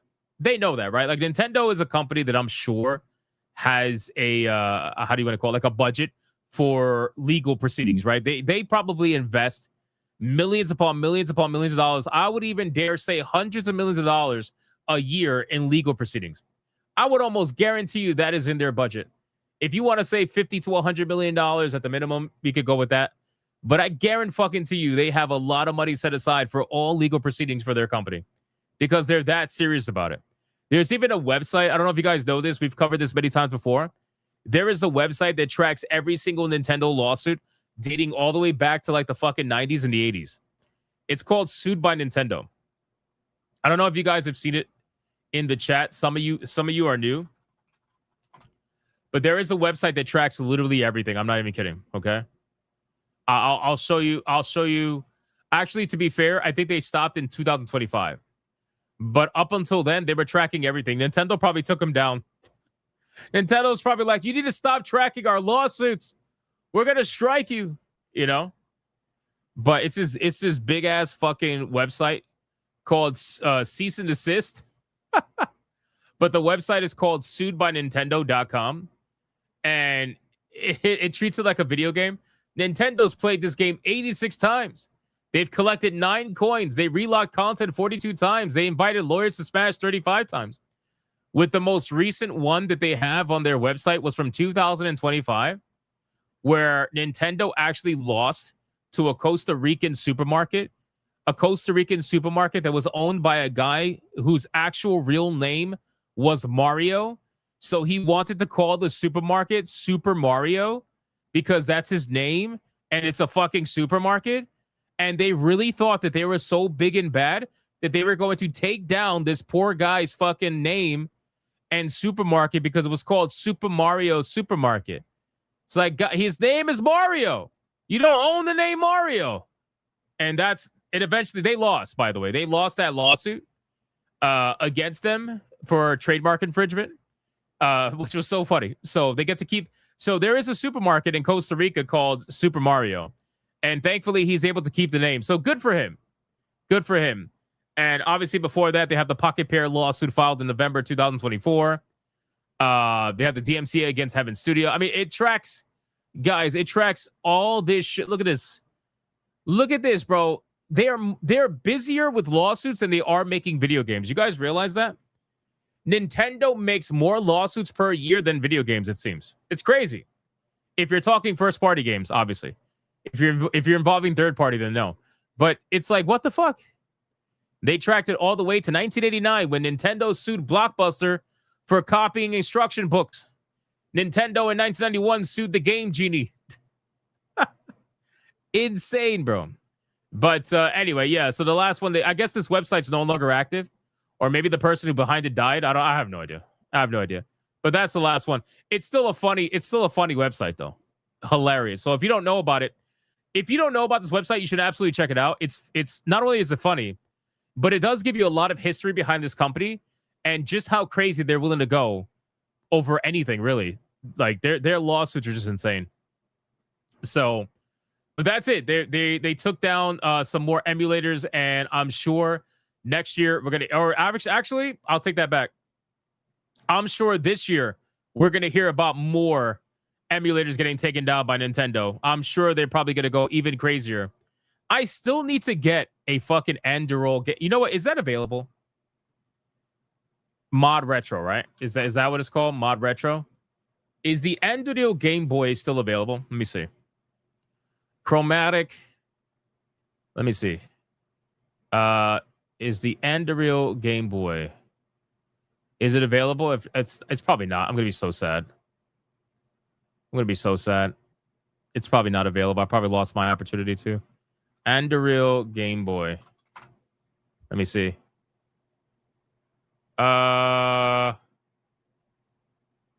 It does not look like it's available anymore. No. I'm sad. I wanted that thing. I wanted that. Damn. I don't see it. You say it's still there. Where is it? I don't see it. Where is it? Yo, DJ Conic, thank you for the membership, my man. I appreciate that. Over on Rumble. Thank you, sir. I don't see it. It will be back. You sure it will be back? Dude, I want it so bad, but they don't have it anymore. I don't see it on their website. Damn. It looks so cool. It was made from the like crazy fucking fighter jet drone metal, whatever it is. The one you want went out of stock after you covered it. Fuck! I shouldn't have covered it. I mean, I could get their regular one, but I don't like their regular one. I want the Anduril one. I bet you that shit is on eBay. I'm gonna check eBay right now. How much you want to bet? Let's see. Anduril Game Boy. Let's see. Nope. Damn, it's not even on eBay. Holy shit. Fuck. All right, well, whatever. Anyway.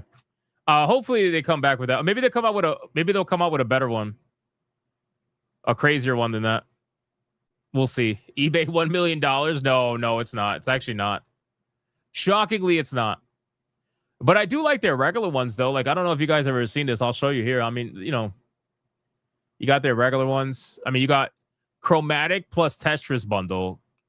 You got Cloud, Midnight, Wave, and Leaf.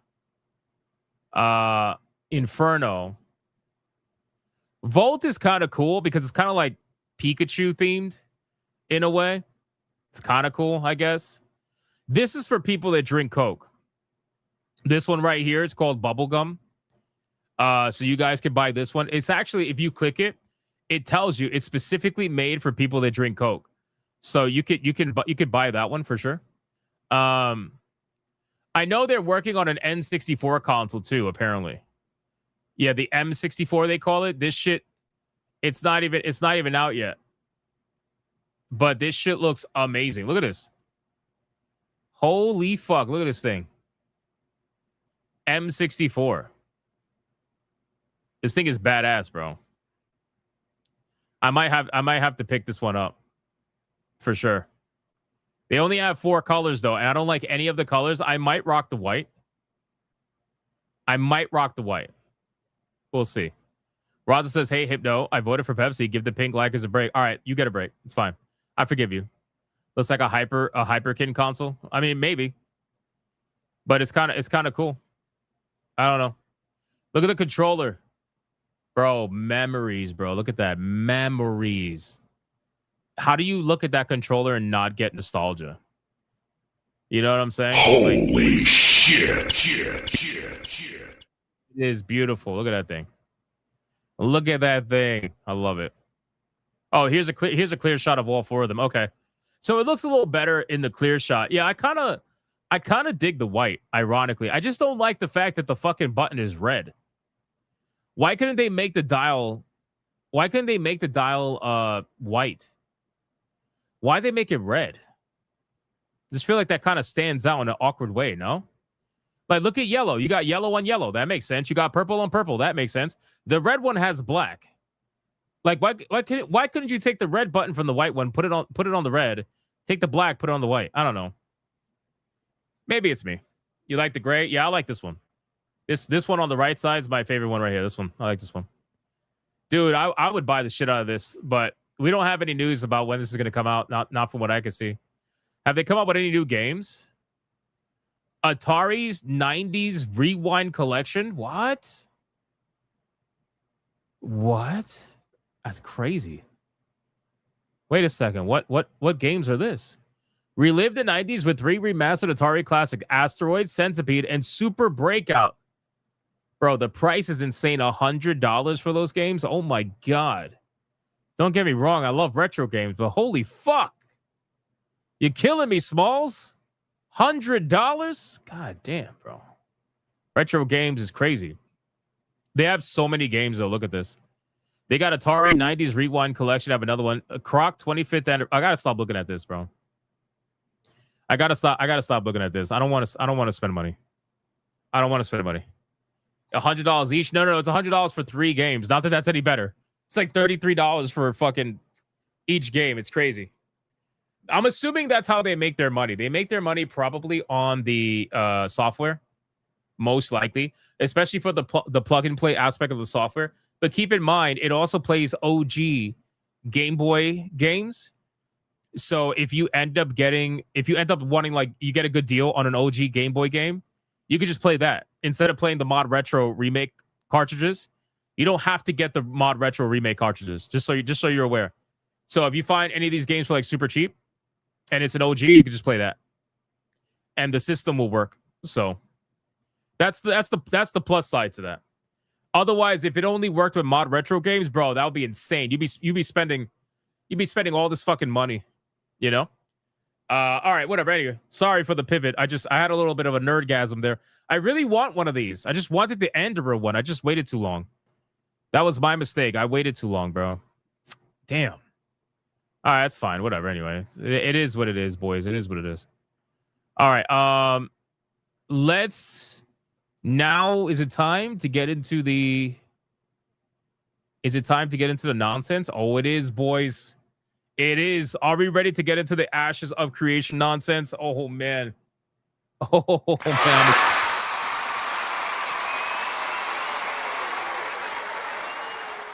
I am excited, boys. This is going to be a good one. Let me X out all the other nonsense that I have.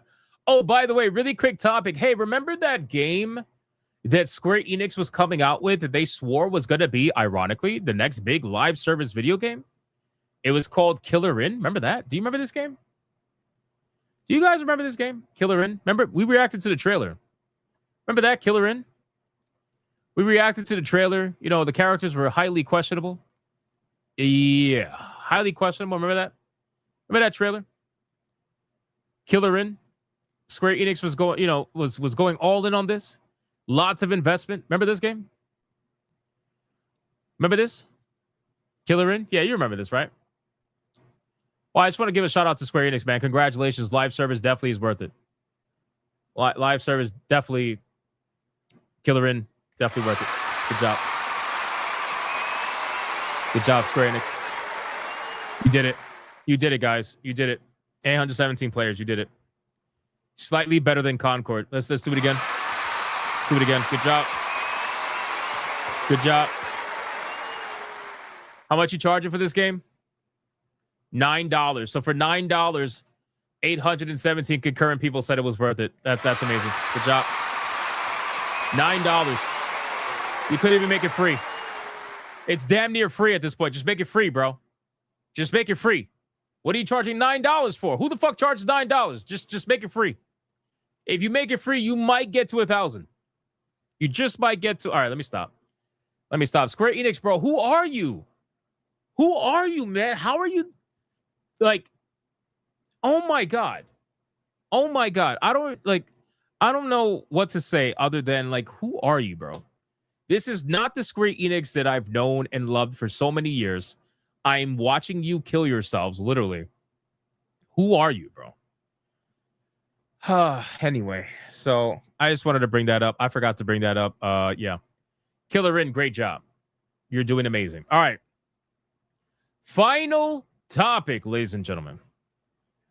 All right, guys. Today we are going to talk about Ashes of Creation because there has been a crazy revelation in the story with the Ashes of Creation that we have to cover. Now, just to catch you guys up to the situation with this video game, Ashes of Creation was pretty much the #1 crowdfunded MMORPG, crowdfunding millions of dollars over on Kickstarter and spanning over 10 years of development, allegedly raising over $100 million worth of revenue in order to develop this game. And now the game is completely dead because some sort of falling out happened between the co-founders and other leadership. It was crazy. Steven, one of the co-founders, was basically at the eye of all of this because he decided to tell us that apparently there was some ethical disagreements between him and the supposed board of directors, which, again, to my knowledge, there was no board of directors, but I digress. According to Steven, there was ethical decisions that they wanted to do that he could not advocate for, which is why he ended up quitting the company, according to him, his own words, on his Discord post. He quit the company, but now we have a different story, and this different story is absolutely insane. So we're going to check out a video from OnePeg, but before we check out this video, he's very involved in this, so shout out to OnePeg. Before we check out his video, I want to go over his post over on X because it is going to blow your mind as to what is going on with Ashes of Creation. And just so you're also aware, since we're at the beginning of the video, there is already a lawsuit that's in place. You can go read the lawsuit yourself if you want to although One Peg reads it in his video. So again, we're going to go over that in a couple of minutes, so stay tuned. But first, let's start with One Peg's post. So he says, okay, to get this straight, Ashes of Creation former CEO Stephen Sheriff, and again, this is all allegedly. There's an active lawsuit going on right now, but I just want to make sure we say allegedly. According to One Peg, Ashes of Creation former CEO Stephen Sheriff bankrupted the company on purpose after 10 years having not put a single dollar into the company himself. Ashes of Creation was spending $2.5 million per month in burn in 2025, and $1 million per year was salaries to himself and his husband throughout the duration of the project. But he wasn't keeping up with his mortgage on his home and was at risk of having the bank foreclose on his house. Guys, if you're making $1 million a year and you're struggling with your mortgage, you are living well beyond your means and you need to figure your shit out. Like, I really don't know what to tell you. How are you struggling to pay something at $1 million a year? There's something wrong with you.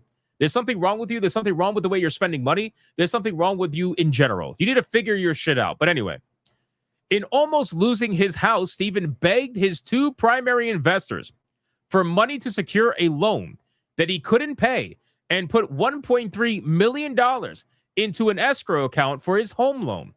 When Ashes of Creation's track record of insolvency wasn't improving, the primary investor of Intrepid at $80 million said that he was taking over and tried to make Stephen the creative director with an earn-out plan.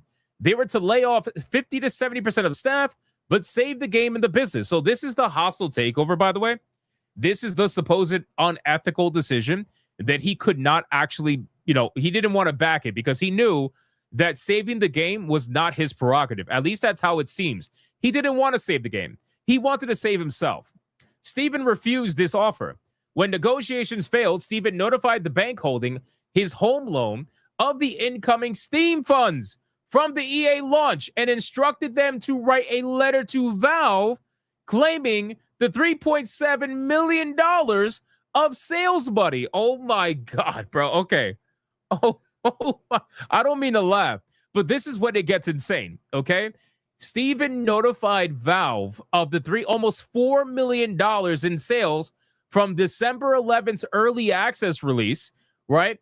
And basically told them like, hey, this is the money that we have coming in. Why don't you grab that money? Now, what did this do? This did three things, apparently. It technically, like I told you guys in the other video, when we covered Ashes of Creation, some of you guys were questioning whether or not early access counts as launching the game. It does. It does count as launching the game. You don't have to launch the game in 1.0 in order for it to count as a launch. Steam actually tells you this during the early access thing. Now, I don't know if they changed it after the fact, because remember, now Steam apparently has a rule where developers can inform you of their supposed 1.0 release date, but it does absolutely count as a release, unfortunately. Now, you can obviously fight this in court, but I'm just telling you what it says. Anyway, now, it technically fulfilled the obligation of launching the game to the backers on Kickstarter. It also secured the funds released from the $1.3 million from escrow of personal money that the bank was holding to secure his home loan. And that money was intended to pay the payroll on February 1st, because remember, they haven't gotten paid. The company has not paid the employees that they fired. They were supposed to pay them on the 1st. They're not getting paid because the money is not there. When the money vaporized due to the bank's claim, they had no choice but to close the business and send out warn notifications. That's why it came so late. So because Stephen informed the bank of the nearly $4 million in sales that the game made on Steam that the company had coming in, the bank claimed that money because he was behind on his loan, and that allowed him to release the $1.3 million of money that he put into the escrow, and he claimed it for himself. So Stephen's supposed unethical board was him refusing to take a step away from the control seat. The letter to the bank bankrupted the entire company. Stephen Sheriff literally caused Intrepid Studios and Ashes of Creation to burn by his own hand, and that he walked away from the business with literally millions of dollars in his bank account. Okay, now all of this is alleged by the people who are launching the lawsuit against Stephen, because that's what we're going to cover now in One Peg's video. So I'm going to link this video in the description box below for this particular video. Please make sure to go check out One Peg's video and support his channel if you enjoy his content. Let's see what he has to say. Here we go. If I were to want to make a lot of money back in, say, 2010, and I was a piece of shit, what I would probably do would be sell, I don't know, nutritional supplements. But I wouldn't sell it in a traditional way. What I would do is I would work in a company that allowed me to recruit a couple of salespeople under me. But instead of paying them a salary, I would have them sell themselves. And then I would get a portion of whatever it was that they sold. And then I would tell those people if they wanted to make money, they just needed the classic pyramid scheme. Everybody knows what the pyramid scheme is. This is something as old as time. to recruit a couple of people to sell stuff to, and then that would fund that guy, which would fund me, right? And since I'm at the top of the pyramid, all those little minions, as it branched out further and further down, I'd make crap tons of cash, right? And then I'd probably do that with my mom. And then between the two of us, because we were both near the top of the pyramid, we'd make like 1.5 million a year. And then I'd take that money and I'd flip that and start doing real estate investing. That would be the plan. And then I would be Steven Sheriff, and I would love video games. And then I would start a company called Intrepid Studios. And then I would... In case you haven't caught on, he is describing everything that Steven did up until the point of making Intrepid Studios and doing the entire Ashes of Creation scheme that he allegedly was part of. Work away at that for about 10 years, get completely over my head with about $130 million worth of investor cash, and then realizing that the place was closing in around me, try to take as much of that as I possibly could in as short of an amount of time as I could, probably cook the books, refuse to hand over the books when my company eventually got sold via an Article 9 takeover, and disappear. All the while LARPing for like the last, 10 or 15 days worth of my tenure as CEO, but not actually CEO, but pretending to be CEO until I disappeared. Yeah, that's what the latest lawsuit for Jesus this Christ game company alleges. Anyway, let's talk about it. So TFE Holdings was a company that was incorporated in Delaware and made a UCC. Guys, I'll say it right off the bat. I feel bad for two particular parties in this lawsuit, okay? I feel bad for the players that really loved Ashes of Creation, okay? I do, because I've been following this game for a long time. The game was in development for 10 years. People were really excited about this game. This game was being hailed as the next big thing. I mean, it was insane, right? Players were really excited for this game. And unfortunately, it was being led, or I should say destroyed from within, by somebody who could not give two shits about the people who liked the game. Not only that, the developers who were probably sold the idea, who were working on the game and truly thought that they were trying to make the next big thing, were just being led by somebody who clearly just didn't care about the game whatsoever and were using it as their next big thing. You know, so it's so unfortunate for both the developers and also the players who were probably super passionate about the game for their own different reasons, and they were being used as essentially chess pieces in an overall crazy game between Steven and whoever the investors were, right? Anyway, let's continue. Filing, which in essence is a way to say that you owe us stuff because you didn't pay your loan.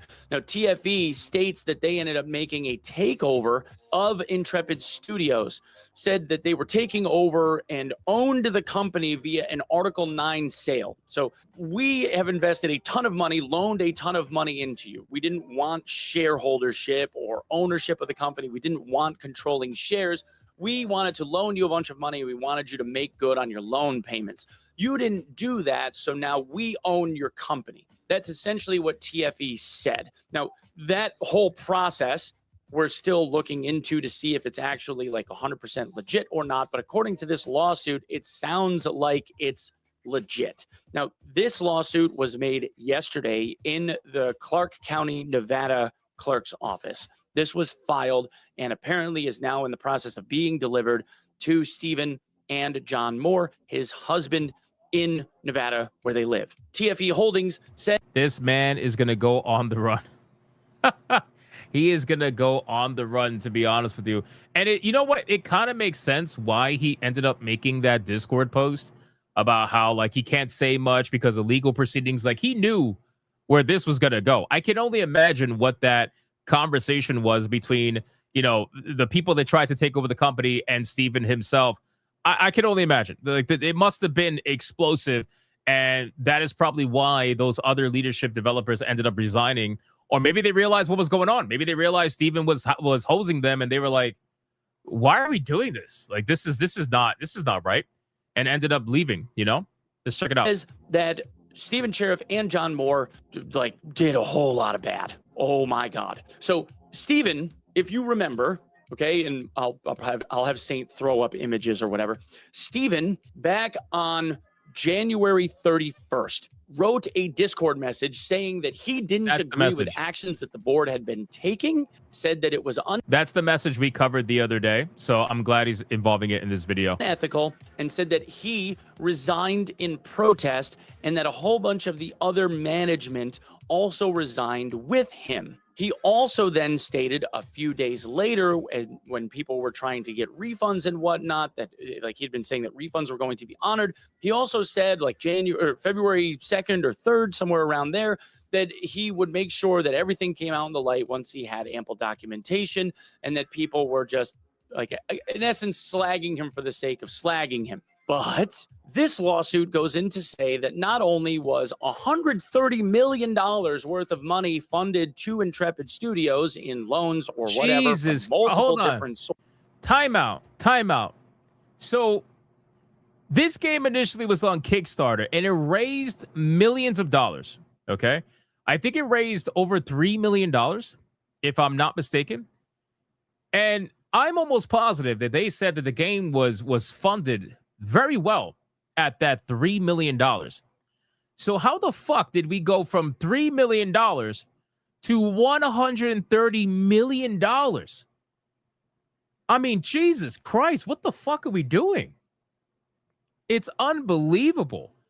Now, what they probably did was they probably threw all this money at him in the hopes that, or maybe the knowledge that he couldn't pay it back and they were going to take the company over and be able to take the game over and be able to do what they want with it at that point. I don't know, but to go from $3 million to $130 million over the course of 10 years is insanity. And it makes you wonder, like, where was all that money going? But again, according to the earlier post, they were burning over $2.5 million a month. A month. So if that's true, then that kind of explains where the money was going. How are you burning in 1 month almost as much as you raised on Kickstarter? I mean, what the fuck? Anyway. Forces, and maybe it's in excess of $130 million, which makes it look like that Sheriff and Moore never bothered using any of their own money to begin with, but also goes in to say that Sheriff won't give TFE the books so that they can look into any of the particulars regarding the company's financials, especially leading up into the last month or so of the company. So if he has the books, he's absolutely cooking the books. Like, you gotta think like he's 100%.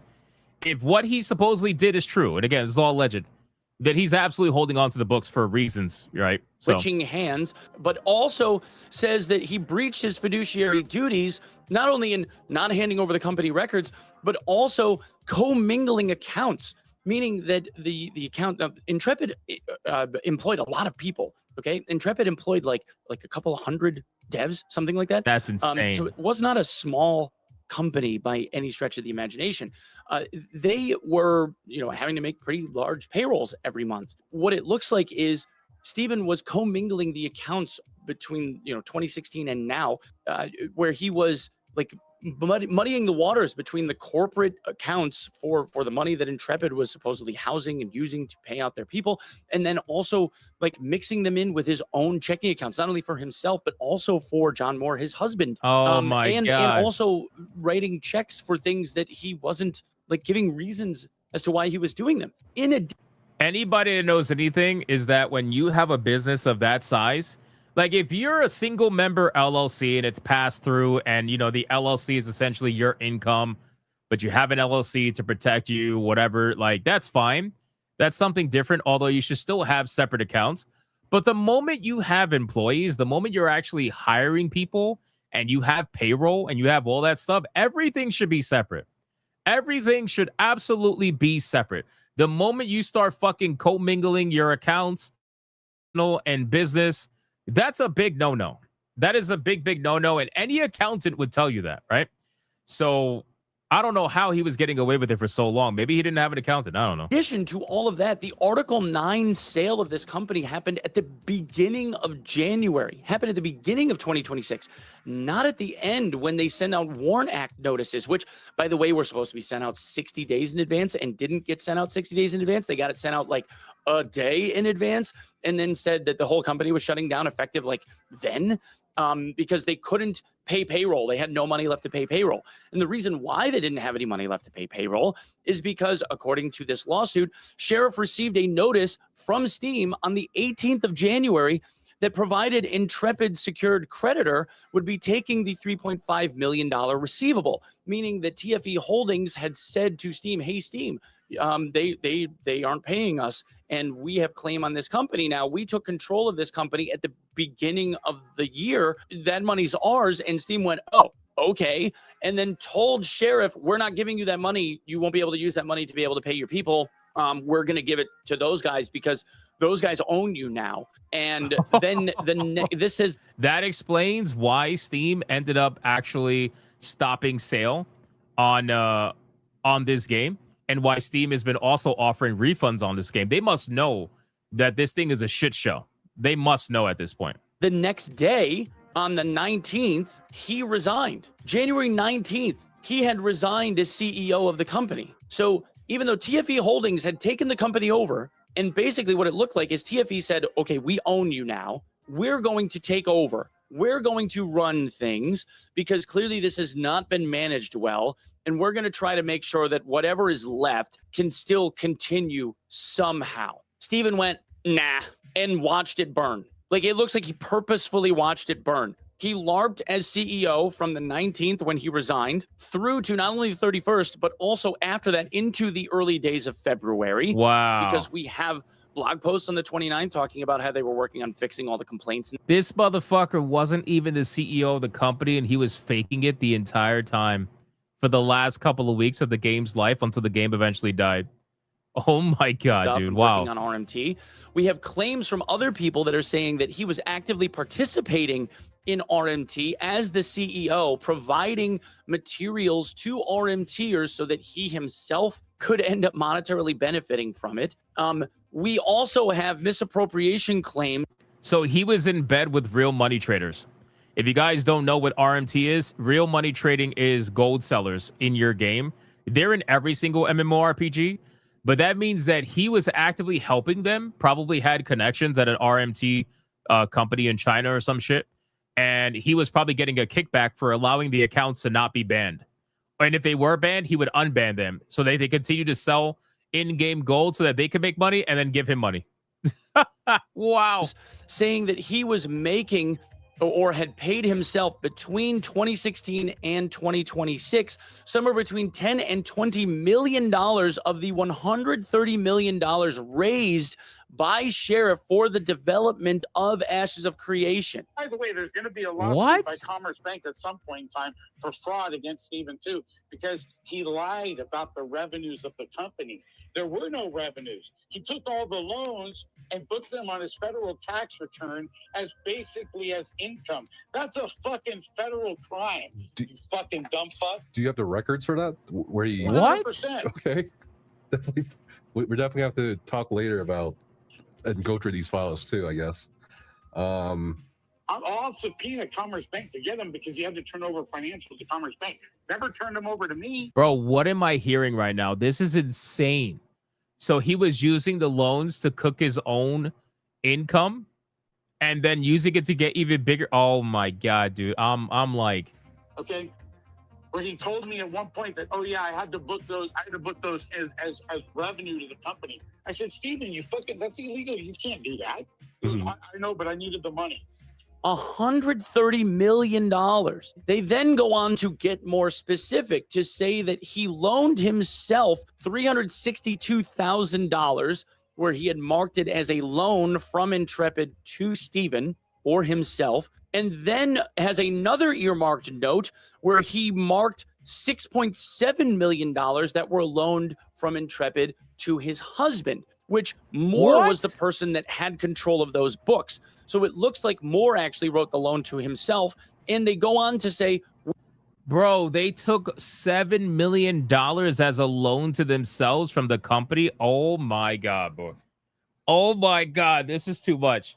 This is too much, bro. What are we... Bro, who is this guy? Who the fuck is this guy? We can't see the books, though, so it's likely that Moore could have written himself even more loaned out cash that we are unaware of, but we don't know because they won't give us access to any of this stuff. We can't see what we own because they won't let us. They then go on to say that Sheriff cut himself checks or a check for $4.864 million for no reason. They have no documentation. They don't know if it's a loan, a bonus, salary, fee, reimbursement, shareholder distribution, or gift. There's no mark on there whatsoever. This is where the commingling thing comes in, where he basically just wrote himself a check out of the company without a How do you just write yourself a check for $5 million and nobody questions the thing? Well, that's because he was probably in charge of like all of it, him and his husband, and they had full, these greedy motherfuckers had full reign over all of it. Once this lawsuit is done, the feds are going to get involved. I'm just telling you, this is crazy. note, like there's no record, nothing. There's just the transaction with no reason given. But they went and looked and said they believe that the reason why is because he bought a piece of property in San Diego, California for some amount of money and then flipped it and sold that piece of property for $8.5 million, but didn't repay Intrepid for the loan and retain the profits of the sale of the property for himself. Okay, now we're just stupid. Now we are just stupid. So you took $5 million and you flipped a home, sold it for $8 million, and you didn't bother out of the $8 million paying back the money so that you... Oh my God, bro. What do we... do? There's no way you could be this greedy. There's just no way. Like, I guess there is a way. What the fuck? Then go on to say from there, as if that isn't bad enough, he also made certain unauthorized transfers to his husband, totaling $5.954 million with no documentation as to why or why not. There's just some amount of money that got sent to his husband. And in doing so, they say that Moore failed to dispute the total amount of money that was owed for this transfer that should have been paid back to Intrepid. And he's aware that Sheriff sold the piece of property for $8.5 million. So, yeah, we have a CEO that was pretending to be CEO for the last 10 or 15 days of time that he was actually saying that he was CEO, but wasn't CEO. And we have a 10-year track record of horrible financial mismanagement. And it looks like to where they were sending themselves money and bonusing themselves out without any sense in doing so, instead of focusing on making the game that they swore up and down that they were making for everyone. So to everyone that had been looking at this game and saying that game's a scam, you were absolutely right. 100% right. And anybody that had been making YouTube videos from years ago that said that this game was a scam, you were absolutely right. Now, this is just one of the many creditors. There's another $850,000 that's owed to a cloud computing company for unpaid fees. There was a judgment to Aetna Insurance that they had been seeking for unpaid group insurance benefits premiums for people just to have group health insurance. That was like $90,000, but they only got awarded like $9,000 or something because the judge gave in. Bro, talk about the long game. Imagine for 10 years, Steven and his husband were thinking to themselves that they're absolutely getting away with this the entire time. Mind you, the gamers who are into the game and excited for the game are thinking that they're finally going to get an MMORPG that is going to give them what they've been wanting. The developers working on the game are thinking to themselves they're making a passion project for MMORPGs in a world where MMORPGs are dead. Everybody's getting bamboozled. Gamers, developers, everybody. Yeah, this was a very, very long con, bro. Holy shit. I am just blown away right now. Intrepid Studios relief, whatever reason.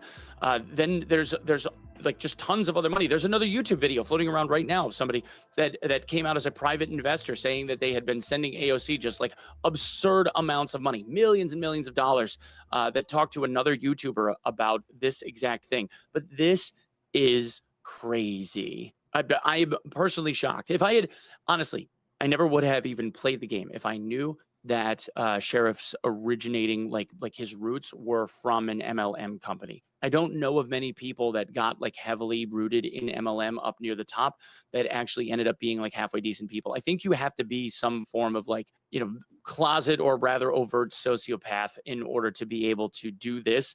Well, again, shout out to One Peg. I'm going to link this video in the description of this video so that you guys can go check out his channel and check out his content. I got to be honest with you. I knew that the rabbit hole for Ashes of Creation was going to be crazy, but I didn't think it was going to be this crazy. This level of rabbit hole, I feel like we're only getting at the start, because think about it. Again, remember, we don't have access to the books, or I should say they don't have access to the books, right? So they don't actually know how bad it is. And right now, Steven could be doing whatever he wants to do with the books. Him and his husband could be doing whatever they want. They could be fleeing the country for, you know. I have no idea. But I got to tell you, the rabbit hole is crazy deep right now, and it's only at the surface because the actual information that people need is being held captive by the two people who they're looking for right now.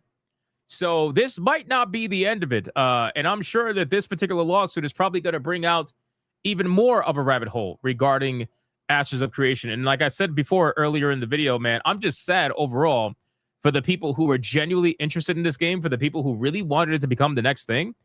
Unfortunately, this is just where we are with a game like this. And it's unfair because this is why Kickstarters get a bad rep. This is why crowdfunding gets a bad rep. This is why projects that are not funded by any official supposed means anyway, at least not at the beginning, this is why it gets bad reps, because there are people out there that will continue to take advantage of other people. They want content like this. They will buy into your promise as long as you say you're going to deliver. And it just gives everybody a really bad reputation. So anyway, shout out to One Peg for this great video and the information. That is insane. And I said, again, I'm going to link the video in the description box below. Wild stuff. I was not expecting this in the slightest, and yet we're here. And I have a feeling it's only going to get worse. So we'll see how that goes. All right, let me catch up on supers really quick. T-Jap says we're getting felted. We're at 146 from tier 1. Right before the waifu battle. Thank you, T-Jap. Old Man Cad's yelling. He says, hey, chat, what does this sound like? A Kickstarter game that then gets transferred to the LLC and has been in development since 2011? Star Citizen, maybe? Well, again, with Star Citizen, people are so extreme with Star Citizen. You talk bad about Star Citizen, you're going to get everybody and their mother coming out after you. It's the cult around that game is insane. I don't even bother, bro. I'm like, hey, keep spending thousands of dollars on a ship. Go ahead. Do your thing. Do your thing. Get a bank loan, Hypno. I'm good. I'm good, Glow-Eyed Prince. I'm good. All right, let's catch up on supers. Do we have any on Rumble? First off, let's check Rumble. Rumble, where are we at? We called out D-Draconic on Rumble with a membership. Thank you, my man. I appreciate you. And for those of you in the live stream, let me link One Peg's video right now so that you guys can go check it out. Again, shout out to One Peg. Great video. Lots of information in there. Insane. Insane. We got Adair Soto with it too. Says, man, that guy was cooking a book, that rat fake CEO. That is extra crazy. The fact that he was faking being a CEO for the last few weeks of the game's life before everything just massively shut down.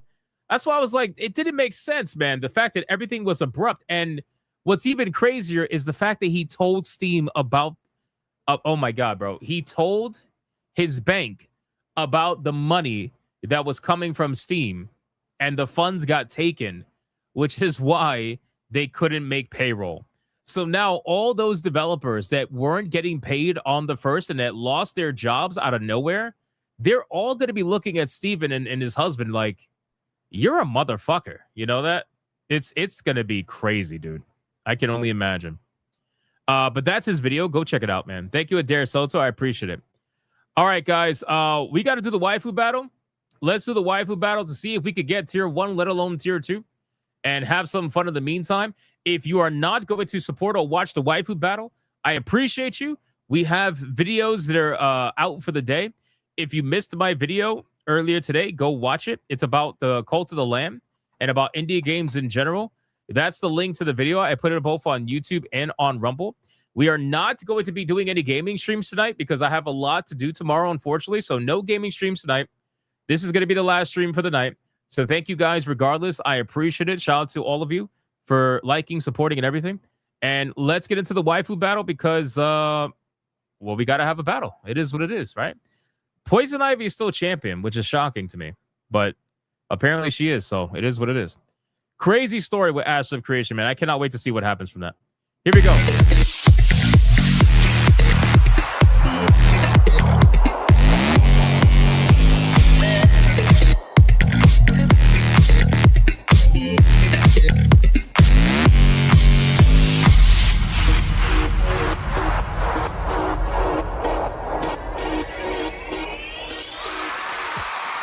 All right, boys. The waifu battle is here. I'm going to leave this comment up on the bottom left so that I feel better about it. The waifu battle is here, ladies and gentlemen. If you guys missed the waifu battle, Poison Ivy is still, shockingly, to be honest with you, the waifu battle champion, but I guess people just like the anime version of her. I guess people just like the anime version.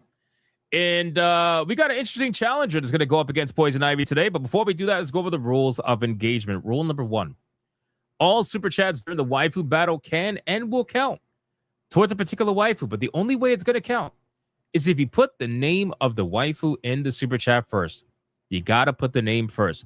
If you do not put the name of the waifu in the super chat first, and it will not count, it doesn't matter how big they are. If you super chat after the fact, and you put the name of the waifu you forgot to put the first time first, then I will make it count. Rule number 2. You can vote for any waifu regardless of who's on the screen. It doesn't matter. You can vote for the champion, who is Poison Ivy, or you can vote for the challenger, who you're about to find out. It does not matter who's on screen at the time. Last but not least, after the second waifu comes off screen, I am going to do a 30-second countdown. After that 30-second countdown, no more super chats are going to count. It does not matter how big they are. The last super chat that shows up on my screen will be the one that counts. So please, if you are going to vote, vote early and vote hard, ladies and gentlemen. Do we understand the rules?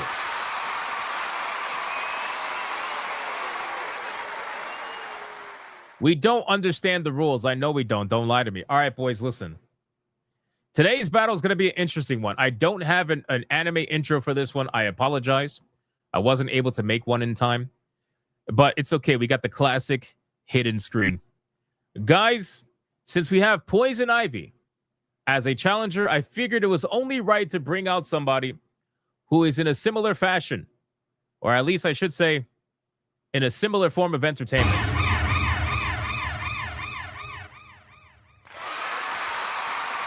All right. She's a classic, boys. She's a classic. And we got an anime version because... well, we're just doing anime versions. The challenger is going to go up against the one and only Poison Ivy.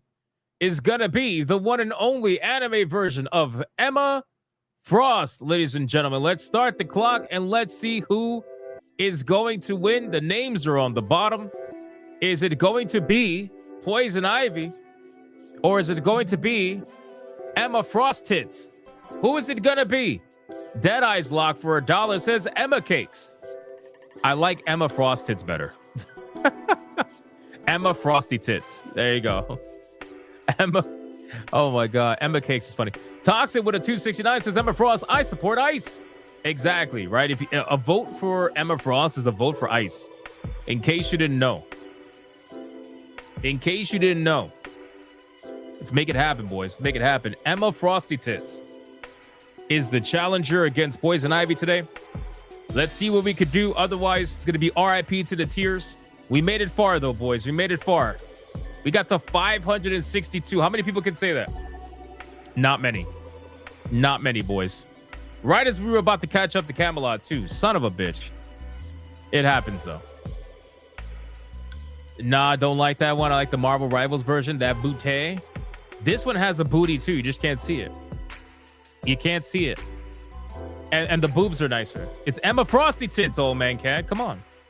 We got Gray Soul with a 2. Says, Emma, I'm into redheads, but not blondes. So conflicted. It's okay to be conflicted. It's fine. It's fine. We got Bio T Wolf with a 10. Says, Felicia, fuck the rules. This obsession with Felicia is crazy. Just an FYI. I understand it. Don't get me wrong. But I'm just saying. Mr. Melancholy with a 4 says, Emma Frost. She got the frozen bakery. Facts. She does. It's frosty. And it's nice. It's really good ice seeing. Haha. You see what I'm saying? You see what I did there? You see what I did there? Timebound Howler says, am I gaming after this? I don't know. I feel like I just said that 5 minutes ago. There will be no gaming stream tonight. I got a lot to do tomorrow. No gaming stream tonight. I look forward to answering that again in 5 minutes. Mystic Vegeta with a 2 says, Emma, ice, baby. Thank you, Mystic Vegeta. I appreciate that. I appreciate that. So far, no votes for Poison Ivy. This might be the night that she gets banned. On the same night we lose our tiers. It's going to be all combined. It's going to be an epic felting. It's going to be great. Too Cool Curry says ice cream cake. Is that what she is? Ice cream cake? I mean, I guess. Maybe. Perhaps. When you think about it. Blue Octopusy with a 2. Harley Quinn. Only right waifu to go up against Pivy. You know, I know you said Poison Ivy there, but Pivy just sounds weird. You don't think it sounds weird? I think it sounds weird.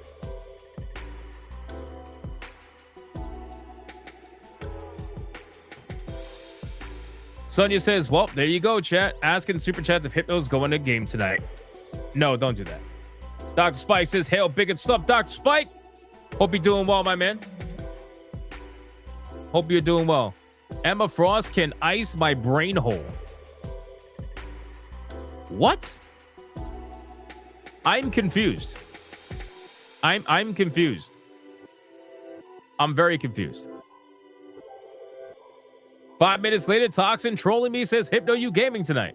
Son of a bitch. Son of a bitch. All right, boys. Emma Frost is coming off screen. And now it is time to bring out the current waifu battle champion in all of her glory, which is none other than the one and the only Poison Ivy. Ladies and gentlemen, let's start the clock. And let's see who is going to win. Is it going to be Poison Ivy? Or is it going to be Emma Frost? Biotee Wolf for a 10 says Ivy. No waifu left behind. Well, besides one. Yeah, where was that? Wait. Where was that rule? Timeout. Where was that rule with Jinx, bro? Jinx got felted. She's in the gulag right now. The goonlag. She's never gonna come out. She's done. She's done. She's absolutely done. Jesus. Hold on, Emma Frost fans. Wait a second. Jesus. Right. Battle Walker. Ultimate Red Boy for Poison Ivy. Immediately putting her in the lead. God damn, Emma's in trouble now. Oh, shit. The Ivy fans are coming out strong. Hold on. Wait a second. Damn. Oh, my God. Thank you, Shadow Walker. I appreciate that, man. Holy shit. Oh, that's crazy. Ron DFK with a 269 says Emma Frost. I appreciate that. Thank you. Radoka with a 2 says Poison Ivy. They're coming out, boys. They're coming out. Appreciate that, Radoka. Crash Collins with a 10 over on Rumble for Poison Ivy. I appreciate that. I'm telling you, man, they're coming out. DJ Conic with a 5 over on Rumble for Emma Frosty Tits. Literally called her Emma Frosty Tits. I appreciate that. I appreciate that. Emma Frost is in trouble now. Hickory Excalibur with a 499 says Emma Frost. And all to Snow Bunny lovers, say our motto. If it ain't snowing, we ain't going. You know who says that a lot? Atreus. Atreus says that a lot. That's funny. Shout out to Hickory Excalibur. I appreciate that. K-Styles with a 20 says Poison Ivy versus Harley Quinn. The Joker would drop a lot on this one. Hey, that's a possibility. You never know. Thank you for the 20, K-Styles. I appreciate that. But you never know. That might be possible. If Poison Ivy can somehow maintain her belt, we'll see how that goes. Raza says she's in Super Chat jail. Yeah, I'm not surprised. YouTube doesn't like money. I don't know. It's weird. Jesus. Oh my God. This fight is insane. This fight is insane. Wait a second. Jeez. He didn't even wait to the countdown. Oh my God. Oh my God. Dr. Spike with a $200 Red Boy Hyper Banger for Emma Frost. Jesus Christ, man. Oh my God. Oh my God.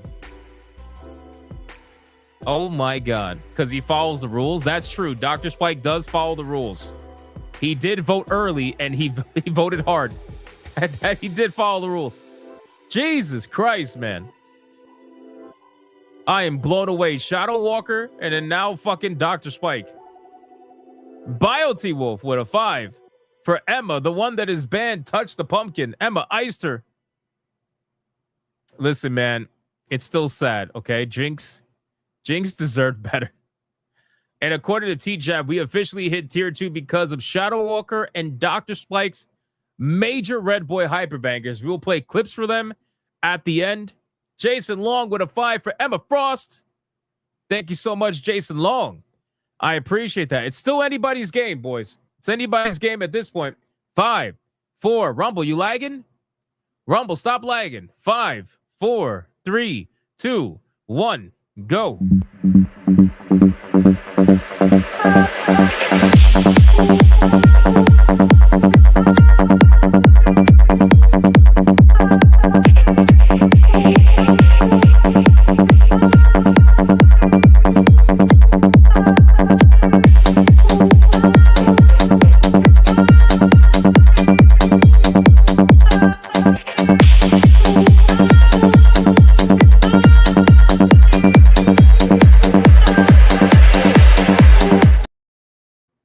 I'm waiting for Rumble, waiting for Rumble, giving them a chance, waiting. And that is it. Waifu Battle Belt is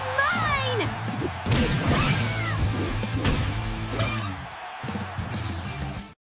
Jesus Christ. Jeez. Shadow Walker came out of nowhere. Out of literally nowhere. And he's not the only one, by the way. Out of nowhere with a $200 Red Boy Ultimate Hyper Banger for Poison Ivy. He's like, there's no way this girl's losing. No way. Shout out to Shadow Walker, my guy. Holy fuck. You and Dr. Spike, what a fucking like. But not only that, boys. Not only that, guys.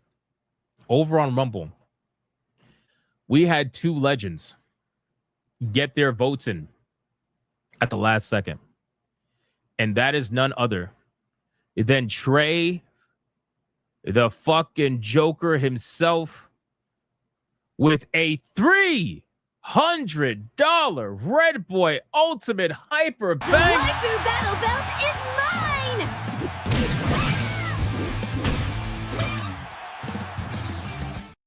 And that vote came in for Poison Ivy.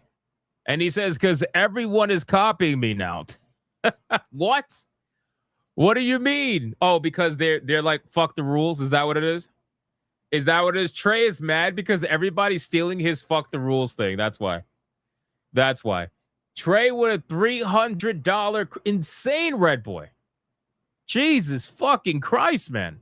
Poison Ivy got 500 at the very end. And then Torinol came in with a 5 for Panda because he's trolling me. Why am I not surprised? I swear to God. And then Dr. Spike comes in here with a 10 banger for Hinata, trolling me as well.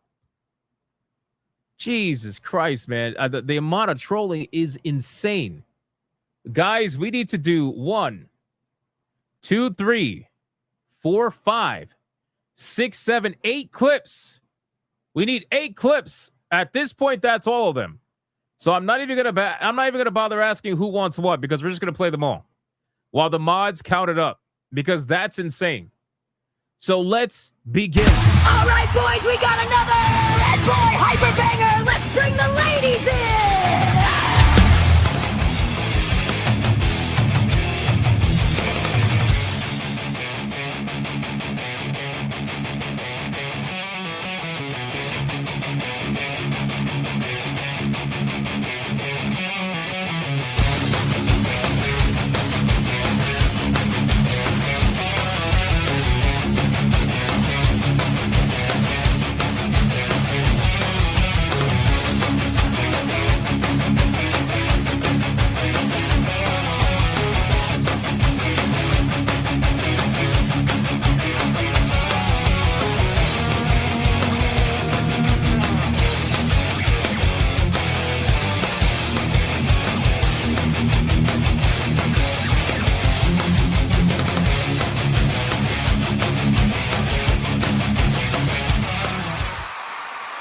Hey.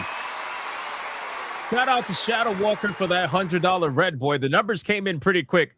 So we're going to get to the numbers first, and then we'll finish up the Red Boy clips. We got 7 more we got to do. So let's go up to T-Jap's numbers. Where are we at, man? T-Jap, thank you again, Shadow Walker. You fucking legend, bro. Holy shit. Damn, man. This was crazy. How did this happen? We got Emma Frost at $234.37 against Poison Ivy at $554.53, which means the winner and still waifu battle champion is none other than the one and the only Poison Ivy, ladies and gentlemen, the anime version. We have to specify the anime version. Crazy. Unfucking believable.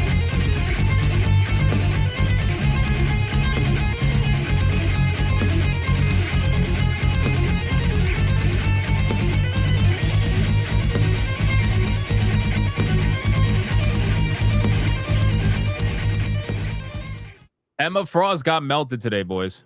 Emma Frost got melted. That's crazy. No more double B's.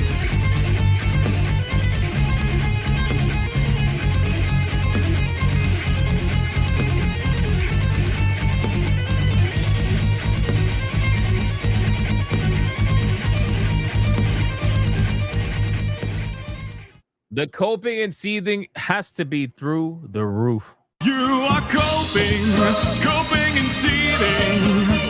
You just can't accept what you're seeing. Yes, you're coping and seething. The truth it is scalding, and now you are molding and coping so hard. Coping and seething. And that's going to be it for the waifu battle, ladies and gentlemen. Poison Ivy is going to go backstage, and she will face off against another waifu tomorrow, Hypnocast, 9 p.m. Don't miss it. Don't miss it. You're going to be sad if you miss it, man. Come on, don't miss it. Do not miss it, boys. All right, guys, listen. We got 7 more Red Boy clips to play. We got 7 more Red Boy clips today to play, so we're going to end the stream with that. Thank you, everybody, for liking the stream, commenting, spamming the chat, super chatting, gifting memberships, and just being here. I appreciate it. We managed to save both tiers within a span of a 10-minute waifu battle, which is unbelievable. Special shout out to Trey, Dr. Spike, Shadow Walker for the massive drops out of nowhere, completely unexpected. Thank you guys so much. And shout out to everybody who joined in to help us get there, to live another day. I appreciate it. We're at 563 tier 1s in a row and 255 tier 2s in a row. Thank you, guys. And also keep in mind, like I said, this week, the Griffcast at 5 p.m. will most likely not be happening. We will probably be switching them over to late night official review Griffcast for just this week only. Just this week only. I will obviously let you guys know, but that's pretty much what I'm thinking right now. So again, thank you guys so much for all the support, and shout out to the Hypno mods for doing what they do every single day. I appreciate you guys as well. And I will see every single one of you on the next one. Hope all of you had fun. Shout out again to you 3 again. I appreciate it, Dr. Spike, Trey, and Shadow Walker. And we will see you guys on the next one. Until then, so Neo 3 late night. Yeah, pretty much, Radoka. That's what I'm thinking. But I'll let you guys know officially tomorrow. I'll make a post on the Hypnotic Gaming Live. What do you call it? The Hypnotic Gaming Live community post. I'll make a post. So thank you to the mods again, and I'll see you guys on the next one. Until then, go be bigots and go be gooners. We got 7 clips to play, and then we're raiding somebody. So stay for the raid, unless you're gay. I mean, that's fine. Just don't be like Steven. Don't be like Steven. Steven is gay and a con man, allegedly. Dr. Spike, shout out to you, man. You have a great night, brother. Thank you so much for stopping by. Even if it was at the end, I appreciate it regardless. Good to see you. And we'll see you again soon. All right, guys. Thank you so much. And I will see you in the next one. Until then, go be bigots and go be gooners. Bye. All right, boys, we got another Red Boy Hyper Banger. Let's get the ladies in.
gang of bitches! Let's bring the ladies in!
Oh my god, it's a Red Boy Hyperbanger!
Gay.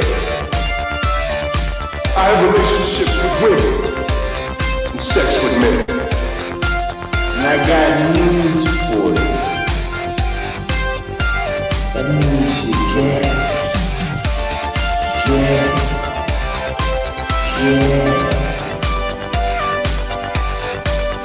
Poor kids are just as bright and just as talented as white kids. Her dog. Well, her cat was named Vagina.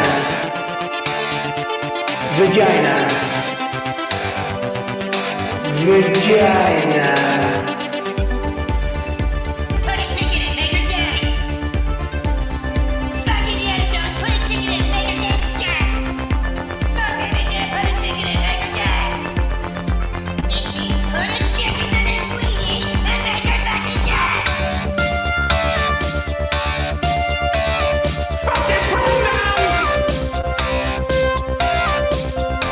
Fucking pronouns!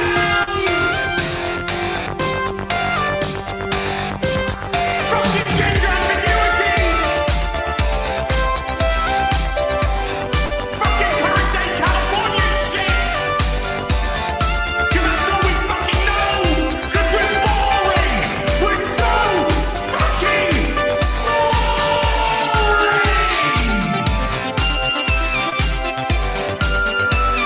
Twitter hole! Twitter hole! Get it right! At the touch of the black man, I bring life. I bring life.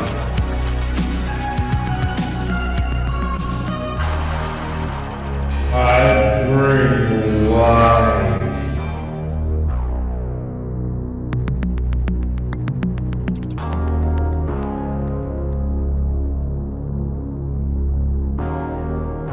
I bring life.